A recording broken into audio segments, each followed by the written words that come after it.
रियो एक पेशेवर हत्यारा था। उसे हर मिशन में सफलता की आदत थी। उसने जिंदगी में सैकड़ों लोगों को खत्म किया था और आज भी एक ऐसा ही काम करने निकला था। रात थी, चारों ओर सन्नाटा पसरा हुआ था। वो अपने लक्ष्य के घर की छत पर पहुंचा पूरी तैयारी के साथ, लेकिन तभी उसे एक अजीब एहसास हुआ। उसे महसूस हुआ कि वहाँ कोई और भी मौजूद है। नीचे देखने पर उसे एक और हथियार दिखा। ये कोई साधारण आदमी नहीं था, बल्कि वो था साइलेंट असासिन, एक ऐसा नाम जिससे दुनिया के सबसे खतरनाक अपराधी भी कांपते हैं। ये वही हत्यारा था जो बिना आवाज किए, बिना सबूत छोड़े अपने शिकार को खत्म कर देता था। रियोता को ये देखकर गुस्सा आया। उसने कभी सोचा नहीं था कि उसे इस मिशन में उसके जैसे ही किसी और का सामना करना पड़ेगा। उसने अपने हथियार निकाले और हमला किया, लेकिन हर बार उसका निशाना चूक रहा था। साइलेंट असासिन उसकी हर चाल को ऐसे टाल रहा था जैसे उसे सब पता हो। दोनों आमने सामने आ गए और तलवारों की टकरार शुरू हुई। रियोता पूरी ताकत से वार कर रहा था, लेकिन सामने वालों की फुर्ती और अनुभव कहीं ज्यादा था। थोड़ी ही देर में साइलेंट असासिन ने किसी चीज से रियोता की तलवार गिरा दी। अब रियोता निहत्था था, लेकिन उसने हार नहीं मानी। उसने अपने छोटे छोटे हथियारों से हमला किया, लेकिन साइलेंट असासिन हर एक वार से बचता गया। रियोता ने अपनी आखिरी चाल चली, लेकिन उसका विरोधी अचानक गायब हो गया। अगले ही पल वो रियोता के पीछे खड़ा था। रियोता को समझ में नहीं आया कि ये हो क्या रहा है। फिर हमला हुआ। पहले उसके हाथ में खंजर घुसा, फिर उसकी टांग तोड़ दी गई। रियोता की हालत खराब हो गई थी। उसके हमले किसी काम के नहीं रहे। वो अब जान चुका था कि वो हार चुका है।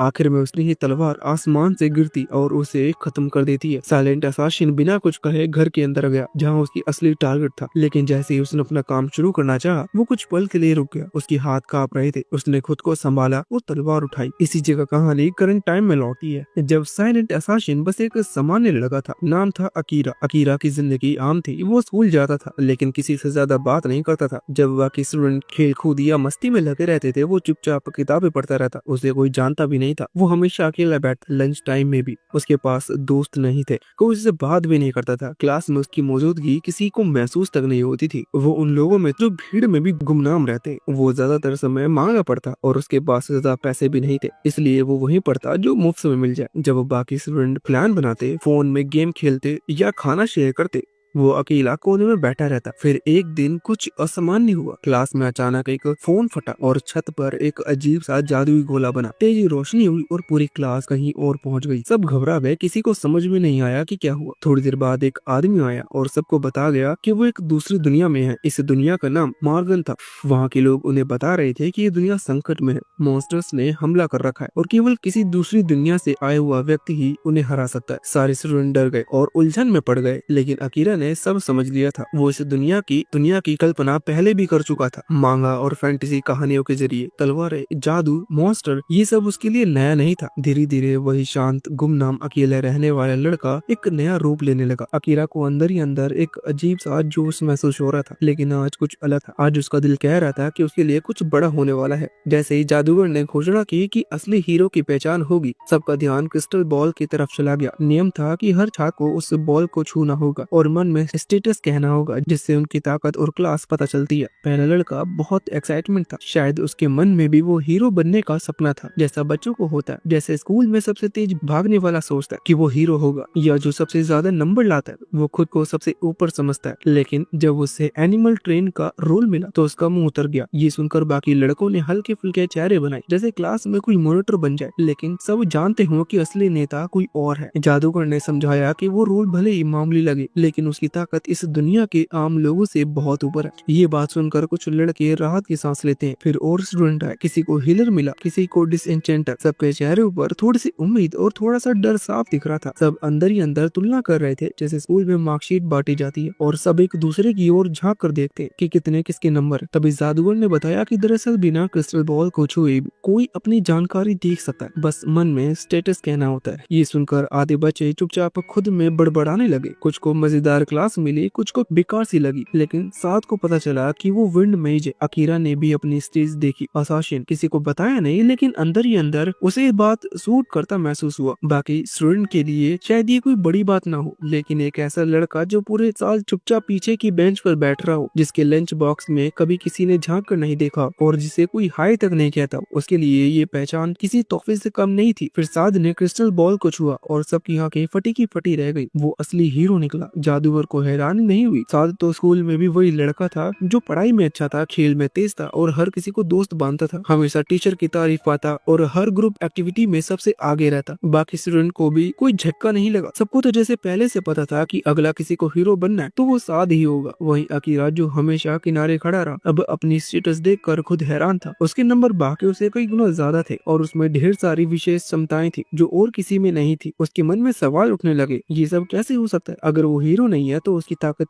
इतनी ज्यादा कैसे है? उसे शक होने लगा कि जो बातें उन्हें बताई गई हैं वो पूरी सच्चाई नहीं है। वो एक ऐसी दुनिया में था जिसे वो सिर्फ मांगा में जानता था, लेकिन असल जिंदगी में सब कुछ वैसा नहीं होता जैसे कहानियों में होता है। उसे समझ में आ गया कि अभी अपनी सच्चाई सबको दिखाना बुद्धिमानी नहीं होगी, इसलिए उसने अपने स्किल प्रेजेंस नाम की खास ताकत को सक्रिय किया और खुद को गायब कर लिया। यहाँ तक कि साथ जो उसके पास खड़ा था उसे देख भी नहीं पाया। इस तरह अकीरा ने बिना किसी को दिखाए खुद को सबकी निगाहों से अलग कर लिया। क्रिस्टल बॉल की टेस्टिंग खत्म हो गई और बाकी स्टूडेंट को उनके कमरे दिखाए गए। सब अपने अपने रूम की तरफ पड़े। जैसे हॉस्टल में पहले दिन बच्चे नए बिस्तर पर कब्जा जमाने जाते हैं, अकीरा ने चलते चलते देखा कि दीवार में एक छुपा हुआ कमरा लगा है। किसी ने इसके बारे में बताया नहीं था। ये देखकर उसका शक और गहरा हो गया, कुछ तो छिपाया जा रहा है। उसे एक कमरा मिला जो साफ तक नहीं किया गया था। वहाँ धूल जमी थी, चीजें बिखरी हुई थी कि किसी को इस कमरे की परवाह नहीं थी। यही उसे सही लगा क्योंकि ऐसी जगह पर आमतौर पर कोई ध्यान नहीं देता। वहाँ उसे असासिन जैसे कपड़े मिले, काले, हल्के और चुपचाप चलने लायक। अब वो पूरी तरह तैयार था। उसने कपड़े बदले और महल के बाहर निकल गया। बाहर का नजारा बिल्कुल अलग था, अजीब से पेड़, अलग गंध और एक नीला आसमान जो अपनेपन से दूर लगता था। उसे अब यकीन हो गया था कि वो वाकई किसी दूसरी दुनिया में है। छतों पर चढ़ते हुए उसे अपनी चुस्ती पर भी हैरानी हुई। वो ऐसे चढ़ रहा था जैसे कोई टेरेस रिंग का एक्सपर्ट हो, जबकि पहले तो वो दौड़ते हुए भी हाफ जाता था। उसे अब समझ आया कि उसे वही समनिंग बोनस मिला है जो आमतौर पर कहानियों में नायकों को मिलता है। वो तो खुद को ही नायक नहीं मानता था, लेकिन शरीर मानो कुछ और ही कह रहा था। तभी उसने एक आवाज सुनी। उसने फिर से अपनी उपस्थिति छिपा ली और चुपचाप सुनने लगा। नीचे राजा अपने दरबारियों से बात कर रहा था। उसकी आवाज में वो सम्मान नहीं था जो पहले दिखाया गया था। वो छात्रों को ब्रेड्स यानी बिगड़े हुए बच्चों कह रहा था। ये सुनकर अकीरा को अभी यकीन हो गया था कि यहाँ सब कुछ वैसा नहीं है जैसा दिखाया जा रहा है। अकीरा उस रात चुपचाप दीवार के पीछे खड़ा सब सुन रहा था। अंदर राजा अपनी प्लानिंग में लगा हुआ था और बातों से साफ लग रहा था कि उसने इन बच्चों को बस एक टूल की तरह बुलाया है, जैसे कोई किसी काम के लिए मशीन मंगवा ले। एक दरबारी ने आकर कहा कि ये सब बच्चे हैं, सीधे साधे दुनिया से आए, इन्हें ज्यादा कुछ समझ नहीं है, इनसे कोई खतरा भी नहीं है। राजा को सुनकर तसल्ली हो गई। फिर उसने एक बात बड़े साफ तौर से कह दी कि इन बच्चों को महल के अंदर जो अकाइबिस नाम की जगह है वहाँ नहीं जाने दे। वहाँ की चीजें उनके लिए नहीं है। सीधे सपाट शब्दों में कहें तो राजा ने बस इतना कहा कि उन्हें जितना बताया जाए उतना ही काफी है।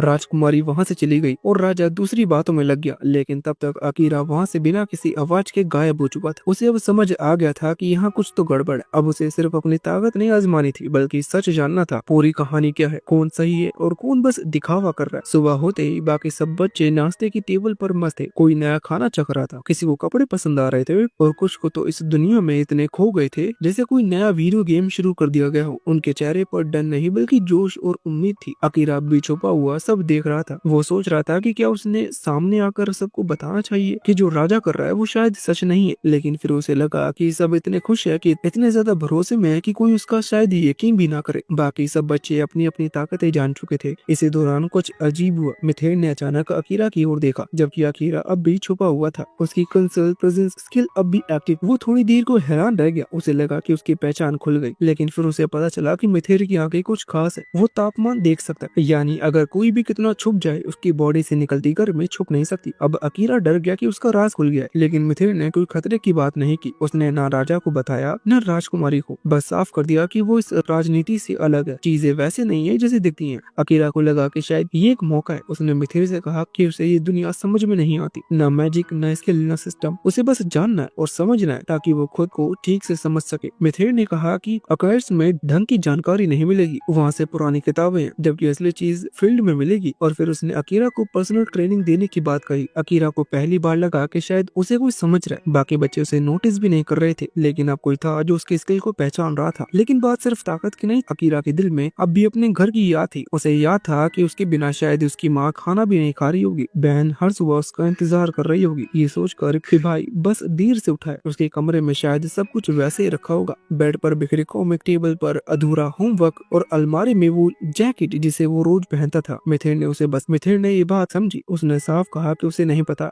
अकीरा वापस कैसे जाएगा, लेकिन अगर वो जानना चाहता है तो वो मदद करेगा। अब अकीरा को समझ में आ गया था कि ये सफर आसान नहीं होगा। उसे अब दो लड़ाइयां लड़नी थी, एक इस दुनिया की और एक अपने घर लौटने की। रोजमर्रा की जिंदगी में इंसान छोटी छोटी चीज के बारे में सोचता है, घर का खाना, स्कूल की छुट्टी, दोस्त, बर्थडे पार्टी, सुबह की नींद। लेकिन अब अकीरा की दुनिया बदल चुकी थी, पर फिर भी उसके अंदर का इंसान वही था जो सबकी तरह सिर्फ सच जानना चाहता था और वापस उसे जिंदगी में लौटना चाहता था जहाँ सब कुछ थोड़ा सादा, थोड़ा जाना पहचाना हो। कुछ दिनों की ट्रेनिंग के बाद मिथिर ने एक बात साफ कह दी थी कि अकीरा को खुद को और मजबूत बनाना ही होगा, क्योंकि अगर वो इस दुनिया से जाने से पहले मर गया तो उसका ये पूरा सफर और सारी कोशिश बेकार चली जाएगी। लेकिन उसने वादा भी किया कि जब तक वो और अकीरा को एक बेहतरीन असासिन बनाने में मदद करेगा। अकीरा वैसे तो एहसान लेना पसंद नहीं करता, उसे आदत है कि अपनी लड़ाई खुद लड़ने की और मदद को कर्ज मानने की। मिथिर को ये बात समझ में आ गई थी, इसलिए उसने कहा कि अकीरा उसे अपने पुराने वर्ल्ड की कहानियां सुनाकर ये कर्ज चुका सकता है। दोनों ने एक दूसरे को आधिकारिक तौर पर अपना नाम बताया और एक नई शुरुआत हुई। एक इंसान जो खुद को हमेशा छाया में पाता था और एक योद्धा जो दुनिया की सियासत से ऊब चुका था।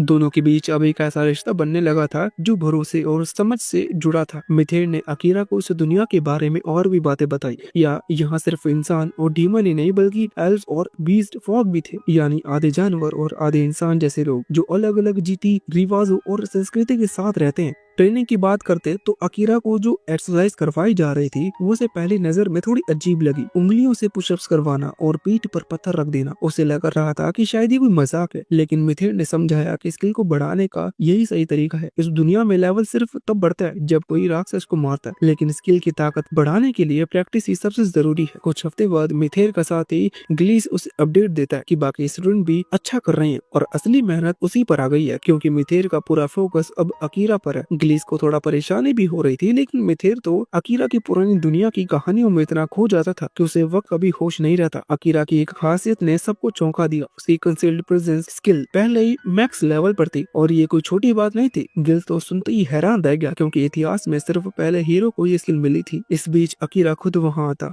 गिलिस ने बहाने से निकल जाता और अकीरा बताता कि वो हर रात चुपचाप आर्कवाइज में जाकर पढ़ाई कर रहा है, उसे बहुत कुछ जानना है, समझना है। और तभी उसे एक अजीब सी किताब मिली जो बाहर से तो एक रेसिपी बुक जैसी लगती है, पर अंदर असली प्लान छुपा था। वो किताब असल में मिथिर ने खुद लिखी थी। एक शांतिपूर्ण कू यानी सत्ता परिवर्तन की योजना थी जिसमें राजा को हटाने की बात थी, लेकिन बिना खून खराबे के। राजा अब वो नहीं रहा जो पहले था। वो सत्ता को बचाने के लिए किसी भी हद तक जाने को तैयार था, यहाँ तक इस दुनिया के नियमों को बदलने तक।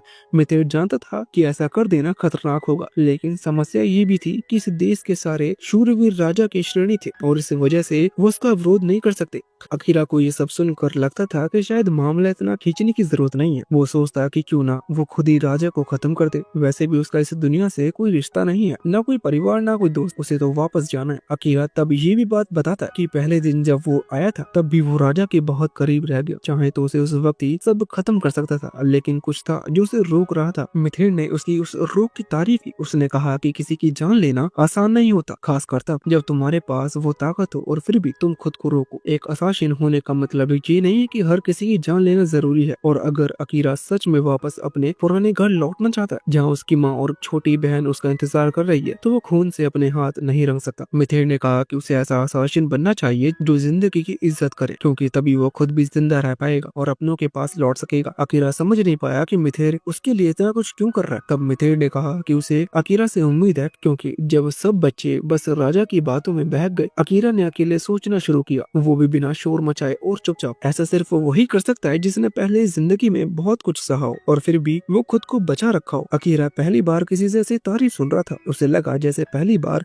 किसी ने उसकी जिंदगी को देखा और समझा हो। उसके मन में एक हल्का सा शुक्रिया उठा और शायद पहली बार उसे इस दुनिया में रहने का थोड़ा सा मन हुआ। मिथिर ने कहा कि जब समय आएगा तो उसे अपने शांतिपूर्ण कुएं में अकीरा की मदद चाहिए। खून खराबा नहीं होगा, सब कुछ चुपचाप और सोच समझ कर किया जाएगा। अकीरा ने सब बात को सीधा हाँ में नहीं कहा, लेकिन माना कि वो उस पर विचार जरूर करेगा। कुछ हफ्तों बाद ट्रेनिंग का एक महीना पूरा हो गया। अभी सभी छात्रों को लेबोरेटरी यानी उस दुनिया की सबसे खतरनाक जगह में भेजा जाना था। वो जगह किसी परीक्षा से कम नहीं थी। शहर में जैसे कोई उत्सव हो गया हो। सब लोग सड़कों पर इकट्ठा थे अपने हीरोज को देखने के लिए। बाकियों के लिए सब एक सपना था, लेकिन अकीरा सोच रहा था कि ये सब कितना असली लग रहा है। इतने सारे लोग, इतनी आवाजें, और वो सब सिर्फ उन्हें देखने आए थे। उसी भीड़ में अकीरा की नजर एक लड़की पर पड़ी। वो लड़की उसे देख रही थी कि अकीरा अगले ही पल उसके पीछे जा खड़ा खड़ा हुआ, इतना तेज, इतना चुपचाप जैसे हवा का झोंका। अब अकीरा एक लड़की को घूरते हुए देखा तो वो बताते हैं कि लोग उन्हें हीरो मानते हैं, लेकिन कोई नहीं जानता कि उन्हें बुलाने के लिए क्या क्या कुर्बान किया गया। अकीरा कुछ समझ नहीं पाता, लेकिन लड़की कहती है कि वो सच खुद ही जानना चाहेगा और फिर चली जाती है। लैबोरेटरी स्टूडेंट कई मॉन्स्टर से लड़ चुके होते हैं। एक ट्रैप एक्टिवेट होने पर अकीरा फुर्ती से खतरा खत्म करता है। मिथिर सबको पीछे हटने का इशारा करता है, लेकिन बाहर और ज्यादा खतरनाक मॉन्स्टर मिलते हैं। साज धुआं बम इस्तेमाल करता है, लेकिन उससे मॉन्स्टर और ज्यादा खतरनाक बन जाते हैं। एक मिनोटॉर प्रकट होता है जिसे वहाँ नीचे होना चाहिए था। अकीरा उस पर हमला करता है, लेकिन उसकी डैगर टूट जाती है। साज मदद करने की कोशिश करता है, लेकिन खुद जख्मी है। अकीरा उसे समझाता है कि उसकी जिम्मेदारी है हीरो बचाना, क्योंकि वही दुनिया को बचा सकता है। साज खुद को नाकाम समझने लगता है, लेकिन अकीरा की टीम की एक डिसेंचर जादू से पता लगाती है कि साज पर कर्ज था। अकीरा फिर लड़ाई में कूद जाता है। मिथिर और अकीरा मिलकर एक खास प्लान के तहत हमला करते हैं। मिथिर बिजली जैसी स्पीड से मिनोटोर को जड़ से रोकता है और अकीरा पीछे से उसकी शैडो मैजिक से आखिरी वार करता है, सिर्फ जिंदा बचने के लिए। अकीरा की शैडो मैजिक धीरे धीरे एक मिस्ट्री बनती जा रही थी। उसकी शैडो उसके पैरों के नीचे एक गहरे काले गोल कुएं जैसी बन जाती थी, जिसे वो अपनी मर्जी से मोड़ सकता था, लेकिन अब तक वो इसे पूरी तरह कंट्रोल करना नहीं सीख पाया था। जब मॉन्स्टर फिर से होश में आया और मिर्था पर हमला करने दौड़ा, तब अकीरा ने जैसे तैसे अपनी छाया से उसे रोक दिया। सब चौंक गए। अब अकीरा ने शैडो से कई नुकीले कांटे बनाए और मॉन्स्टर के शरीर में घुसा दिए। इतना ही नहीं, उसने अपने शैडो से राक्षस को नीचे खींचना शुरू कर दिया, जैसे वो उसे अंधेरे में डुबा रहा हो। ये सब करते हुए अकीरा का चेहरा थकावट से भर गया था, लेकिन फिर भी उसने खुद को थोड़ा और झोंका और मॉन्स्टर को लगभग पूरी तरह अपनी शैडो में समा लिया। फिर उसका सिर बाहर था, जिसे अकीरा ने अपनी शैडो को तेज धार की तरह बदल कर अलग कर दिया। ये मंजर देखकर बाकी सभी लोग थोड़े डर गए, क्योंकि जिस बेरहमी से अकीरा ने मॉन्स्टर को खत्म किया था, वो किसी और की स्तर की ताकत दिखा रही थी। लेकिन जैसे ही सबने राहत की सांस ली, अकीरा की शैडो बेकाबू होने लगी। ग्लेस ने जोर से चिल्लाकर सबको पीछे हटने को कहा। अकीरा खुद डर गया। उसे लग रहा था कि अब सब कुछ हाथ से निकल जाएगा। तब मिर्था ने उसे शांत करने की सलाह दी। अकीरा ने उसकी बात मानी, खुद को संभाला और फिर से अपनी शैडो पर काबू पा लिया। मैजिक खत्म होते ही वो बुरी तरह हांफने लगा। मिर्था ने माना कि ये जादू बहुत ही ज्यादा खतरनाक और थका देने वाला है, लेकिन अकीरा ने इस पर गर्व किया कि वो बच गया और सबको बचा भी लिया। किले में सब सुरक्षित लौट आए, बिना किसी जान गए। मिर्था ने माना कि ये सब अकीरा की वजह से हुआ है, लेकिन अकीरा ने सारा श्रेय अपने गुरु मिर्था को दे दिया, क्योंकि अगर वो ना होता तो शायद उसकी छाया फिर से सब कुछ तबाह कर देती। वैसे भी प्रैक्टिस के दौरान ये पहले भी बेकाबू हो चुकी थी। मिर्था को अब भी ये समझ में नहीं आ रहा था कि ये शैडो मैजिक नाम की स्किल आई कहाँ से। उसने कभी सुना तक नहीं था इसके बारे में, और ये जितनी ताकतवर थी उतनी अस्थिर थी, इसलिए वो अब और सतर्क रहने की सलाह देता है, जिस पर अकीरा भी सहमत हो जाता है। इसी बातचीत के दौरान मिर्था उसे एक तलवार देता है। वो पहली बार हीरो द्वारा बनाएगी गॉड ऑफ द नाइट नाम की एक खास कटाना। अकीरा हैरान होता है कि इतनी खास चीज उसे क्यों दी जा रही है, लेकिन जब मिर्था बताता है कि उसने तलवार महल के खजाने से चुरा ली है, तो अकीरा और भी चौंक जाता है। फिर भी वो अपने गुरु का धन्यवाद करता है। इतने में ही अकीरा को याद आता है कि असली हीरो साटो अभी भी शराब से जूझ रहा है। मिर्था बताता है कि वो शराब बहुत ही खतरनाक है और हटने से इनकार कर रहा है, और शायद ये कोई हादसा नहीं है। उसे शक है कि इसके पीछे किसी का हाथ है। रात के समय महल में राजकुमारी को किसी काले जादू के क्रिस्टल से कुछ करते हुए देखा जाता है। वो बड़बड़ाती है कि साटो अब बस एक दिखावटी हीरो और राजा की कठपुतली रहेगा। तभी अचानक अकीरा वहाँ प्रकट होता है और उसका जादू क्रिस्टल तोड़ देता है। वो बिना कोई बात सुने उसे साफ कर देता है कि हीरो उसके श्राप से मुक्त कर दिया गया है। राजकुमारी गुस्से में कहती है, लेकिन अकीरा को भी परवाह नहीं। वो तलवार उसकी गले तक ले जाता है और साफ कर देता है कि उसके लिए वो सिर्फ एक चुड़ैल है। हालांकि उसे कोई जवाब नहीं मिलता, क्योंकि राजकुमारी बार बार सिर्फ यही कहती है कि उसने जो कुछ भी किया वो राजा के लिए किया। अकीरा थक हार कर वहाँ से चला जाता है। जैसे ही वो चला जाता है, हमें पता चलता है कि राजकुमारी के पास और भी कई सारे क्रिस्टल छुपे हुए हैं और हर क्रिस्टल एक अलग हीरो से जुड़ा है। उधर अकीरा मिर्था से मिलता है और बताता है कि उसका शक सही था। मिर्था हैरान होता है कि अकीरा ने खुद को राजकुमारी के सामने उजागर कर दिया, लेकिन अकीरा बताता है कि उसे जवाब चाहिए थे। मिर्था समझता है कि वो राजकुमारी सिर्फ एक कठपुतली है और असली कंट्रोल राजा के पास है। अंत में मिर्था उसे महल में ना सोने की सलाह देती है।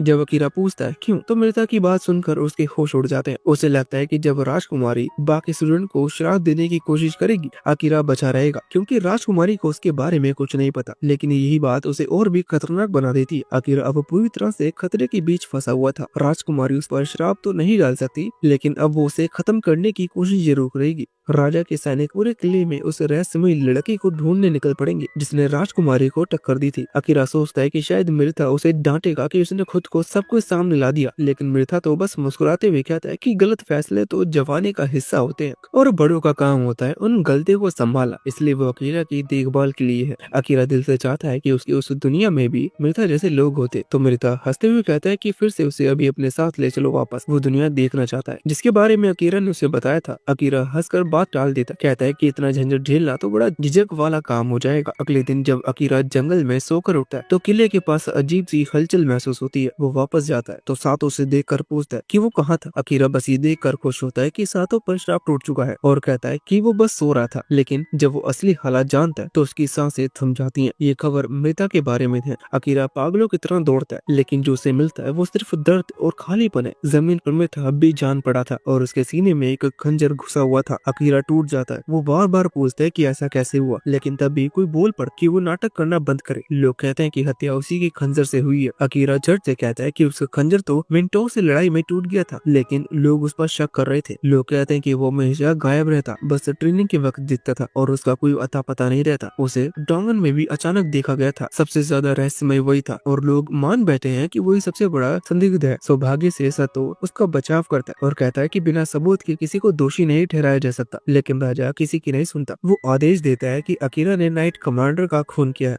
और उसे पकड़ना ही होगा। राजकुमारी इस सब में कुछ ज्यादा ही खुश नजर आती है और अकीरा को एहसास हो जाता है कि उसे बुरी तरह फंसाया गया है। किसी को कुछ करने से पहले अकीरा कंसील्ड प्रेजेंस का इस्तेमाल करता है और वहाँ से चुपचाप निकल जाता है। राजा सैनिकों को उसे पकड़ने भेजता है, लेकिन असल में अकीरा वहीं पास में छुपा होता है। वो धीरे से मिर्था के सबसे भरोसेमंद साथी गिलिस के पास आ जाता है और फुसफुसा कर बात करता है। गिलिस उसकी आवाज पहचान लेता है और बताता है कि असल में मिर्था को राजा के निजी हत्यारों नाइट रेवेंस ने मारा था। अब वही लोग अकीरा के पीछे भी है। अकीरा उसे शुक्रिया कहता है और गिलिस उसे सलामत रहने की दुआ देता है। अकीरा अब समझ चुका था कि वो कितनी बड़ी साजिश का हिस्सा बन गया है और अब उसके पास कोई रास्ता नहीं था। उसे वही करना था जो मिर्जा चाहता था। वो चुपचाप सामान लेकर राज्य के बाहर निकल जाता है। उधर उसी रात राजा बेहद संतुष्ट बैठा है। उसे यकीन नहीं हो रहा था कि मिर्जा को खत्म करना और अकीरा को फंसा देना इतना आसान होगा। राजकुमारी रिपोर्ट देती है कि हीरो को छोड़कर बाकी सभी छात्रों पर उसका श्राप लग चुका है। अब बस एक बहाना चाहिए ताकि पूर्वी राष्ट्र का युद्ध घोषित किया जा सके। छात्रों को वो प्यादों की तरह इस्तेमाल करेंगे। राजा को यकीन नहीं है कि अकीरा जंगल में ज्यादा दिन जिंदा नहीं रहेगा, लेकिन फिर भी नाइट रेवेंस को उसके पीछे भेजने का आदेश दे देता है ताकि कोई चूक न रह जाए। उधर अकीरा अब एक डंगन में घुस चुका है। उसे याद आता है कि मिर्था ने कहा था कि अगर कभी भागना पड़े तो छिपने की सबसे अच्छी जगह डंगन होती है, क्योंकि वहाँ पानी और संसाधन सब सीमित होते हैं, इसलिए जिंदा रहना मुश्किल हो सकता है। लेकिन डंगन सिर्फ छिपने के लिए नहीं बल्कि खुद को और मजबूत बनाने का भी सबसे बढ़िया तरीका है।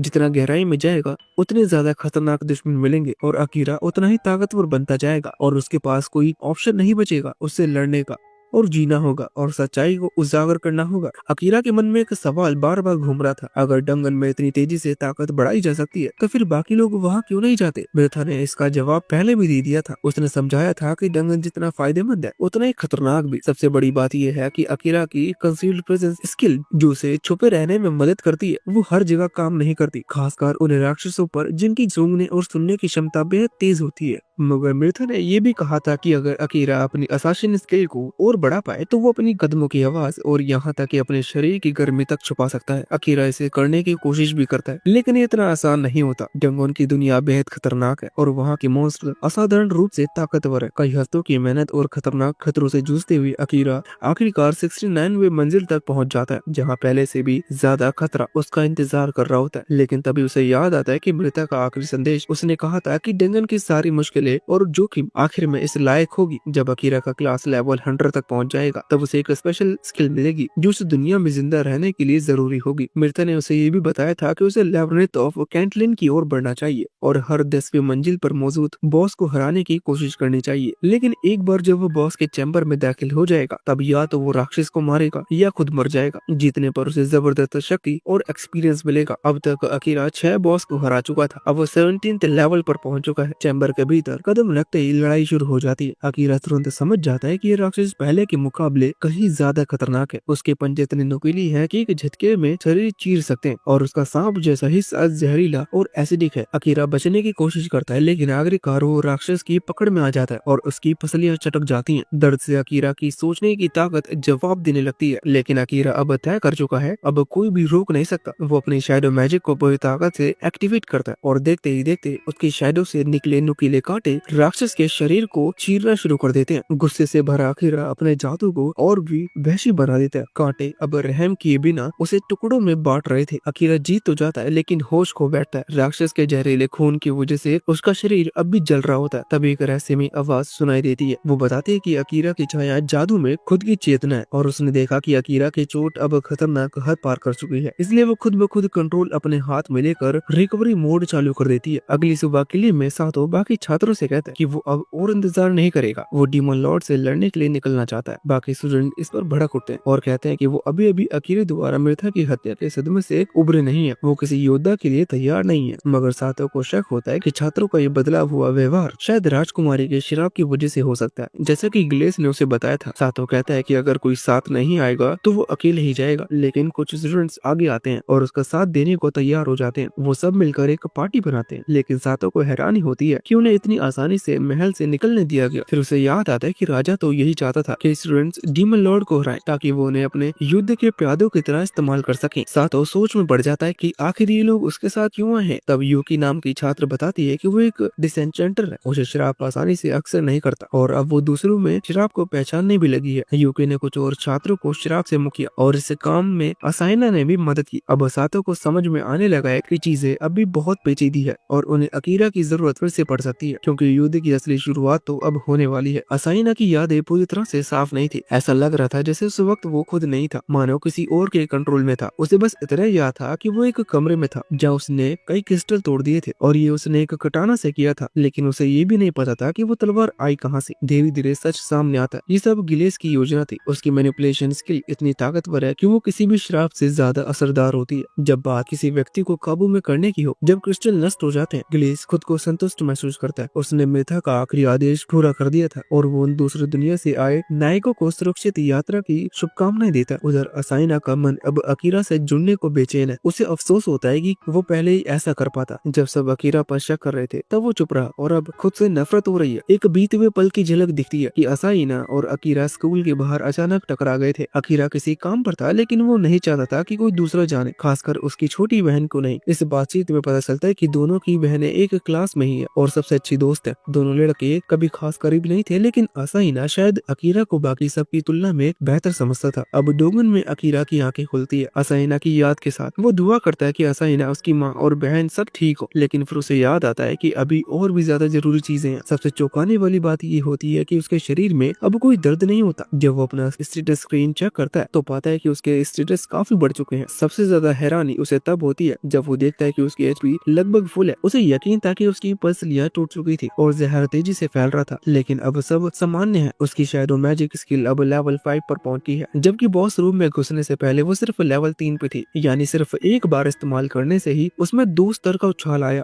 उसे अब महसूस होने लगा है कि इस जादू में कुछ मिस्टीरियस है। ये सामान्य स्किल नहीं है, लेकिन अभी उसे बस आगे बढ़ते रहना है। जब अकीरा 75वीं मंजिल पर पहुंचता है तो उसे एक स्लाइम मॉन्स्टर मिलता है। ये थोड़ा अजीब था क्योंकि आमतौर पर स्लाइम इतने नीचे नहीं मिलते, लेकिन फिर उसे देखता है कि उसे स्लाइम के अंदर एक लड़की है, एक एल्फ। अकीरा को उसकी शक्ल देखकर लगता है कि ये अब तक की सबसे खूबसूरत लड़की है। अकीरा को एक स्किल याद आती है जिसे वो टेस्ट करना चाहता था, वर्ल्ड आइज। जैसे ही वो इसे एक्टिवेट करता है उसे एहसास होता है कि ये भारी गलती थी। ये स्किल काफी खतरनाक लगती है, इसलिए अकीरा तय करता है कि फिलहाल वो उसे नहीं छुएगा। तभी एल्फ लड़की होश में आ जाती है। अकीरा उससे पूछता है कि वो ठीक है या नहीं। वो जवाब देती है कि हाँ, लेकिन अकीरा को उस पर यकीन नहीं होता क्योंकि अब उसके सामने उसकी स्टेटस स्क्रीन दिख रही होती है बिना किसी कोशिश के।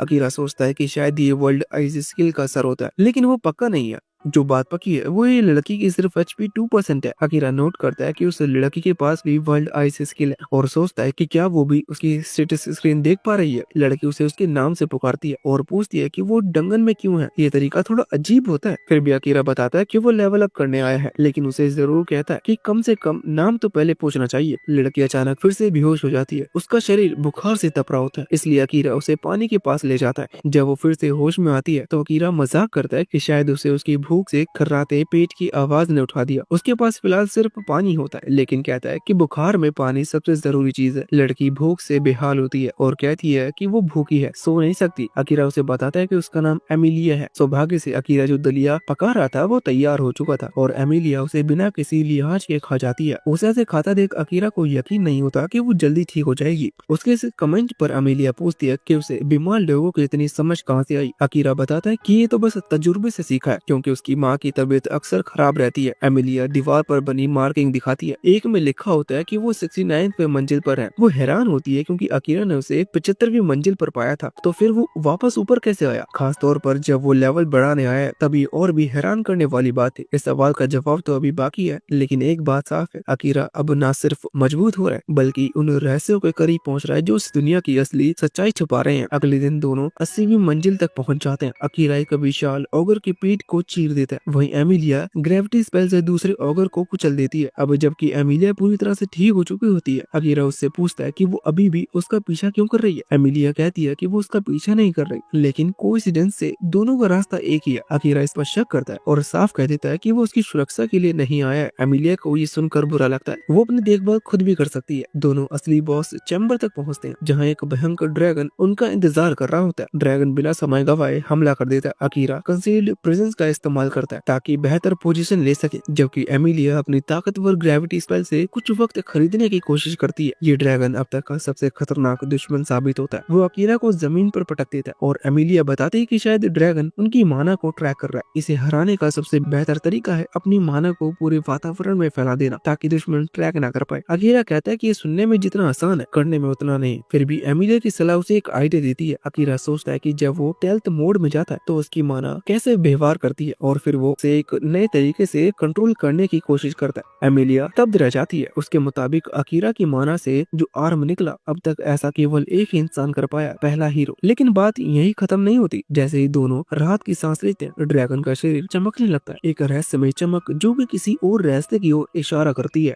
जैसे जैसे रोशनी कम पड़ने लगी तो धीरे धीरे पता चला कि वो भयानक ड्रैगन अब एक रहस्यमय काली बिल्ली में बदल चुका है और फिलहाल गहरी नींद में है। एल्फ लड़की अपने वर्ल्ड आइज स्किल का यूज करके बिल्ली की जांच करती है और उसमें एक अजीब सी जानकारी सामने आती है। इस बिल्ली के पास शेप शिफ्टर नाम की स्किल है, जिसका मतलब कि ये असल में कभी ड्रैगन था ही नहीं। उसके लिए तो ये बिल्कुल समझ में आता है, असली ड्रैगन को हराना इतना आसान काम नहीं होता। पर ये सवाल उठता है कि बिल्ली सो क्यों रही है। असल में बिल्ली की हालत आधी मौत के कगार पर पहुंच चुकी थी। अब अकीरा ने उसका सामना किया था और अब वो अपने शरीर को रिकवर करने के लिए सो गई है। अकीरा एल्फ लड़की से पूछता है कि आखिर किस तरह का प्राणी है। वो बताती है कि इसका नाम ब्लैक कैट है, एक प्राचीन दैविक जीव जो दिखने में भले ही प्यारा हो मगर ताकत में किसी भी आम मॉन्स्टर से कई गुना ज्यादा खतरनाक है। एल्फ लड़की अकीरा से पूछती है कि वो खुद अपने वर्ल्ड आइज स्किल का इस्तेमाल क्यों नहीं कर रहा, जबकि वो उससे सीधा सब कुछ देख सकता है। अकीरा बताता है कि वो अभी तक इस स्किल पर काबू नहीं पा सका है, लेकिन उसे लगता है कि जैसे जैसे ये स्किल लेवल अप होगी वैसे वैसे वो इसे कंट्रोल कर लेगा। तभी अचानक बिल्ली जाग जाती है और सबसे चौंकाने वाली बात यह है कि वो इंसानी भाषा में बोलने लगती है। पहले तो वो खुद की हार जाने पर नाराजगी जताती है, फिर बताती है कि उसने ड्रैगन का रूप क्यों लिया था। असल में वो डेंगन में अकेले रहते हुए अब ऊब चुकी थी, इसलिए उसने एक बार देखे गए ड्रैगन का रूप अपनाया और आने वाले एडवेंचर्स को डराने लगी। अकीरा को अब तक विश्वास नहीं हो रहा होता कि एक बिल्ली इंसानों की तरह बोल सकती है।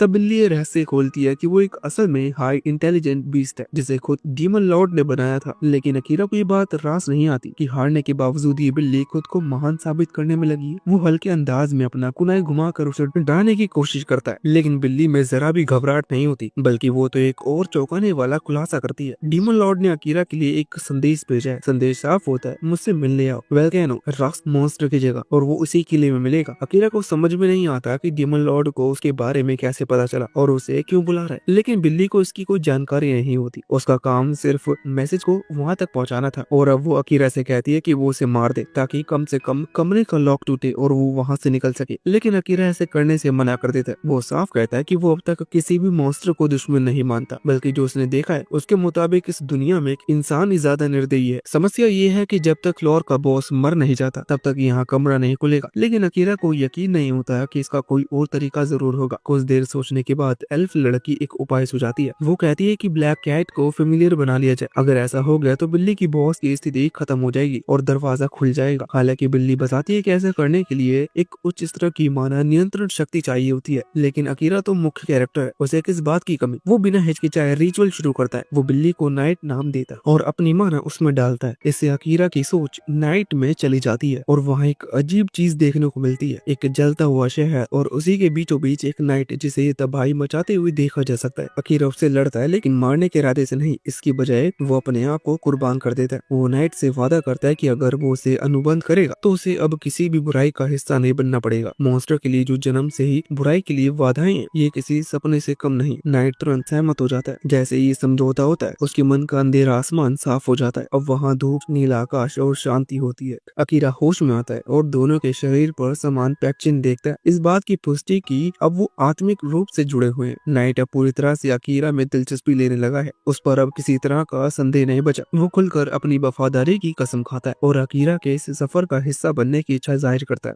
दोनों औपचारिक रूप से एक दूसरे से इंट्रोड्यूस होते हैं। एल्फ लड़की भी इस हल्के फुल्के माहौल में शामिल होती है और नाइट को अपना नाम बताती है, एमिलिया। अब जब फ्लोर का बॉस तकनीकी रूप से पराजित हो चुका है तो कमरे के बीचों बीच एक टेलीपोर्टेशन सर्कल उभर आता है। लेकिन जाने से पहले तीनों थोड़ी देर आराम करने का फैसला करते हैं। इस वक्त वो एक दूसरे को बेहद जानने के लिए इस्तेमाल करते हैं। बीते वक्तों की कहानी, अपने जख्म, अपने सपने सब खुलकर सामने आते हैं। इस बीच दूसरी ओर हीरोज अपनी यात्रा के अगले पड़ाव पर मतलब यामाटो पहुंच जाते हैं। वहां पहुंचते ही वो सभी चौंक जाते हैं क्योंकि ये जगह पूरी तरह से जापान जैसी दिखती है। इन्हें पता चलता है कि ये क्षेत्र पहले हीरो ने स्थापित किया था और क्योंकि वो जापान था इसलिए ये जगह वैसी रची गई है। एक लंबी और थकान भरी यात्रा के बाद सभी हीरोज बेहद थके हुए होते हैं और भूख से बेहाल। वो एक ऐसी जगह जाके बैठ जाते हैं जब वो आराम कर सके। खाना ऑर्डर करते हैं और तसल्ली से पेट भरते हैं। उस दुनिया में आने के बाद ये अब तक का शायद ही सबसे अच्छा खाना होता है। अब आज शब्द उनके अनुभव को काम करके बताता है। खाने के बाद एक ग्रुप गंभीर चर्चा के लिए बैठता है। अकीरा अब नहीं होता, लेकिन उनकी जरूरतें अब भी वही है, पैसा, जीविका और जीवित रहने का तरीका। एक हीरो सुझाव देता है कि उन्हें एडवेंचर्स बन जाना चाहिए। ट्रैवल के दौरान उसकी कुछ एडवेंचर से बातें हुई थी और उसे यह कम फायदेमंद लगा। बाकी लोग उसकी बात से सहमत होते हैं, लेकिन साथ ही ये भी तय करते हैं कि उन्हें ज्ञान भी जरूरी है, खासकर उस दुनिया के नियमों को कंट्रोल में रखने का, ताकि वो कभी चाहे तो उस शहर से बाहर निकल सके। और सबसे इम्पोर्टेंट बात, उन्हें कभी न कभी डीमन लॉर्ड से लड़ना ही होगा, क्योंकि राजा और राजकुमारी ने उन्हें उसी उद्देश्य के बुलाया था। एक और मेंबर कहता है कि उन्हें डीमन लॉर्ड को खोजने की प्लान बनाना चाहिए, लेकिन असाइना का मानना है कि उन्हें वही यामाटो में रहना चाहिए। उसे ऐसा महसूस होता है कि अकीरा अब उनसे दूर नहीं है, बल्कि काफी करीब है। वो चाहता है कि जब भी उनकी मुलाकात हो वो सब मिलकर डीमन लॉर्ड के खिलाफ लड़े। असाइना ये भी मानता है कि अकीरा की ताकत अकेले ही पूरे ग्रुप से ज्यादा है, इसलिए उनके लिए जरूरी है कि वो साथ जुड़े। कुछ लोग असाइना की राय से सहमत होते हैं। वो याद दिलाते हैं कि अकीरा पर कमांडर सारन की हत्या का शक है, लेकिन असाइना को अब भी लगता है कि उन्हें उस समय मैनिपुलेट कर दिया गया था और अकीरा निर्दोष है। सातो भी अकीरा से मिलने के लिए बेताब था। वो नहीं मानता कि अकीरा उनके मुकाबले कमजोर है, बल्कि वो खुद मानता कि अकीरा उनसे कहीं ज्यादा ताकतवर है। लेकिन सातो का ये भी कहना होता है कि वो बचपन से अकीरा के साथ एक ही क्लास में पढ़ा है, फिर भी अकीरा को उसका नाम तक याद नहीं। यानी अकीरा सामाजिक मामलों में बहुत ही अलग थलग किस्म का इंसान रहा है। असीना मानता है कि सातो की बात सही है, लेकिन फिर भी वो एक कंक्लूजन पर पहुंचते हैं कि उन्हें यामाटो में ही रहकर मॉन्स्टर से लड़ते हुए खुद को और मजबूत करना चाहिए, ताकि जब वो अकीरा से मिले तो इतना मजबूत बन चुकी हो कि अकीरा उन्हें नजरअंदाज ना कर सके। उधर दूसरी ओर अकीरा, एमिलिया और नाइट एक दूसरे की कहानियां जान रहे होते हैं। एमिलिया बताती है कि वो असल में एक राजकुमारी थी, लेकिन उसे अपने ही राज्य से निकाल दिया गया, और वो भी अपनी छोटी बहन के हाथों। जब वो भाग रही होती है तो उसकी बहन ने तीरों से उस पर हमला किया, जिससे बचने के लिए उसने एक मैजिकल स्पेल इस्तेमाल किया, जिससे वो एक खाई में गिर गई। वो वहीं जमीन पर पड़ी हुई थी जब एक स्लाइम ने उसे निगल लिया। जब उसकी मुलाकात अकीरा से हुई, तीनों अब पहले से कहीं ज्यादा करीब आ चुके होते हैं। एक दूसरे के घाव, एक दूसरे की ताकतें और एक दूसरे की मंजिल अब समझ आने लगी है। शायद यही से उनका असली सफर शुरू होता है। जैसे ही सब कुछ थोड़ा शांत हुआ, नाइट चौंक गया। उसे बात हजम नहीं हो रही थी कि कोई स्लाइम किसी को निगल भी सकता है, और फिर भी एमिलिया जैसे एकदम ठीक ठाक बची रही। चलो मान लिया किस्मत ने उसका साथ दे दिया होगा, वरना ऐसा कोई सोच भी नहीं सकता। अकीरा ने हल्की फुल्की बातों के बीच पूछा कि एमिलिया एमिलिया अब वापस अपने शहर जाएगी या नहीं, लेकिन उसने बिना ज्यादा सोचे कहा कि नहीं, उसे कोई दिलचस्पी नहीं है वापस जाने की। उसने कहा कि फैमिली वाले चक्कर बहुत सिरदर्द होते हैं और सच्ची बात है, घर की लड़ाइयाँ किसी को समझ नहीं आती। उसी दौरान अकीरा को भी अपने घर की याद आ गई। उसने बताया कि उसकी एक छोटी बहन हुई और कैसे उसने उसके लिए एक नया फोन खरीदा था क्योंकि उसका पुराना फोन टूट गया था। उसने तो अपने खर्चों से कटौती करके यहाँ तक की रातों की शिफ्ट भी ली, बस इसलिए कि बहन को कुछ अच्छा दे सके। लेकिन बहन ने नाराजगी में कह दिया कि उसने मांगा ही कब था। अकीरा थोड़ा टूट सा गया था उस वक्त। शुक्र है उनकी माँ ने बीच बचाव करके संभाल लिया था। ये सब सुनकर नाइट और अमीलिया समझ गए कि अकीरा का परिवार इस दुनिया में नहीं है और उन्होंने पूछा कि क्या उसे अपने घर की याद नहीं आती। अकीरा बोला कि हाँ आती तो है, लेकिन अब वापस का कोई सवाल नहीं उठता। असल में उसे लगने लगा था कि वो अपने पुराने जीवन में बस एक भीड़ का हिस्सा था, कोई ध्यान भी नहीं देता था उस पर। लेकिन उस दुनिया में पहली बार ऐसा हुआ जब किसी ने उसे पहचाना, उसे समझा, और उसका नाम सारंग था।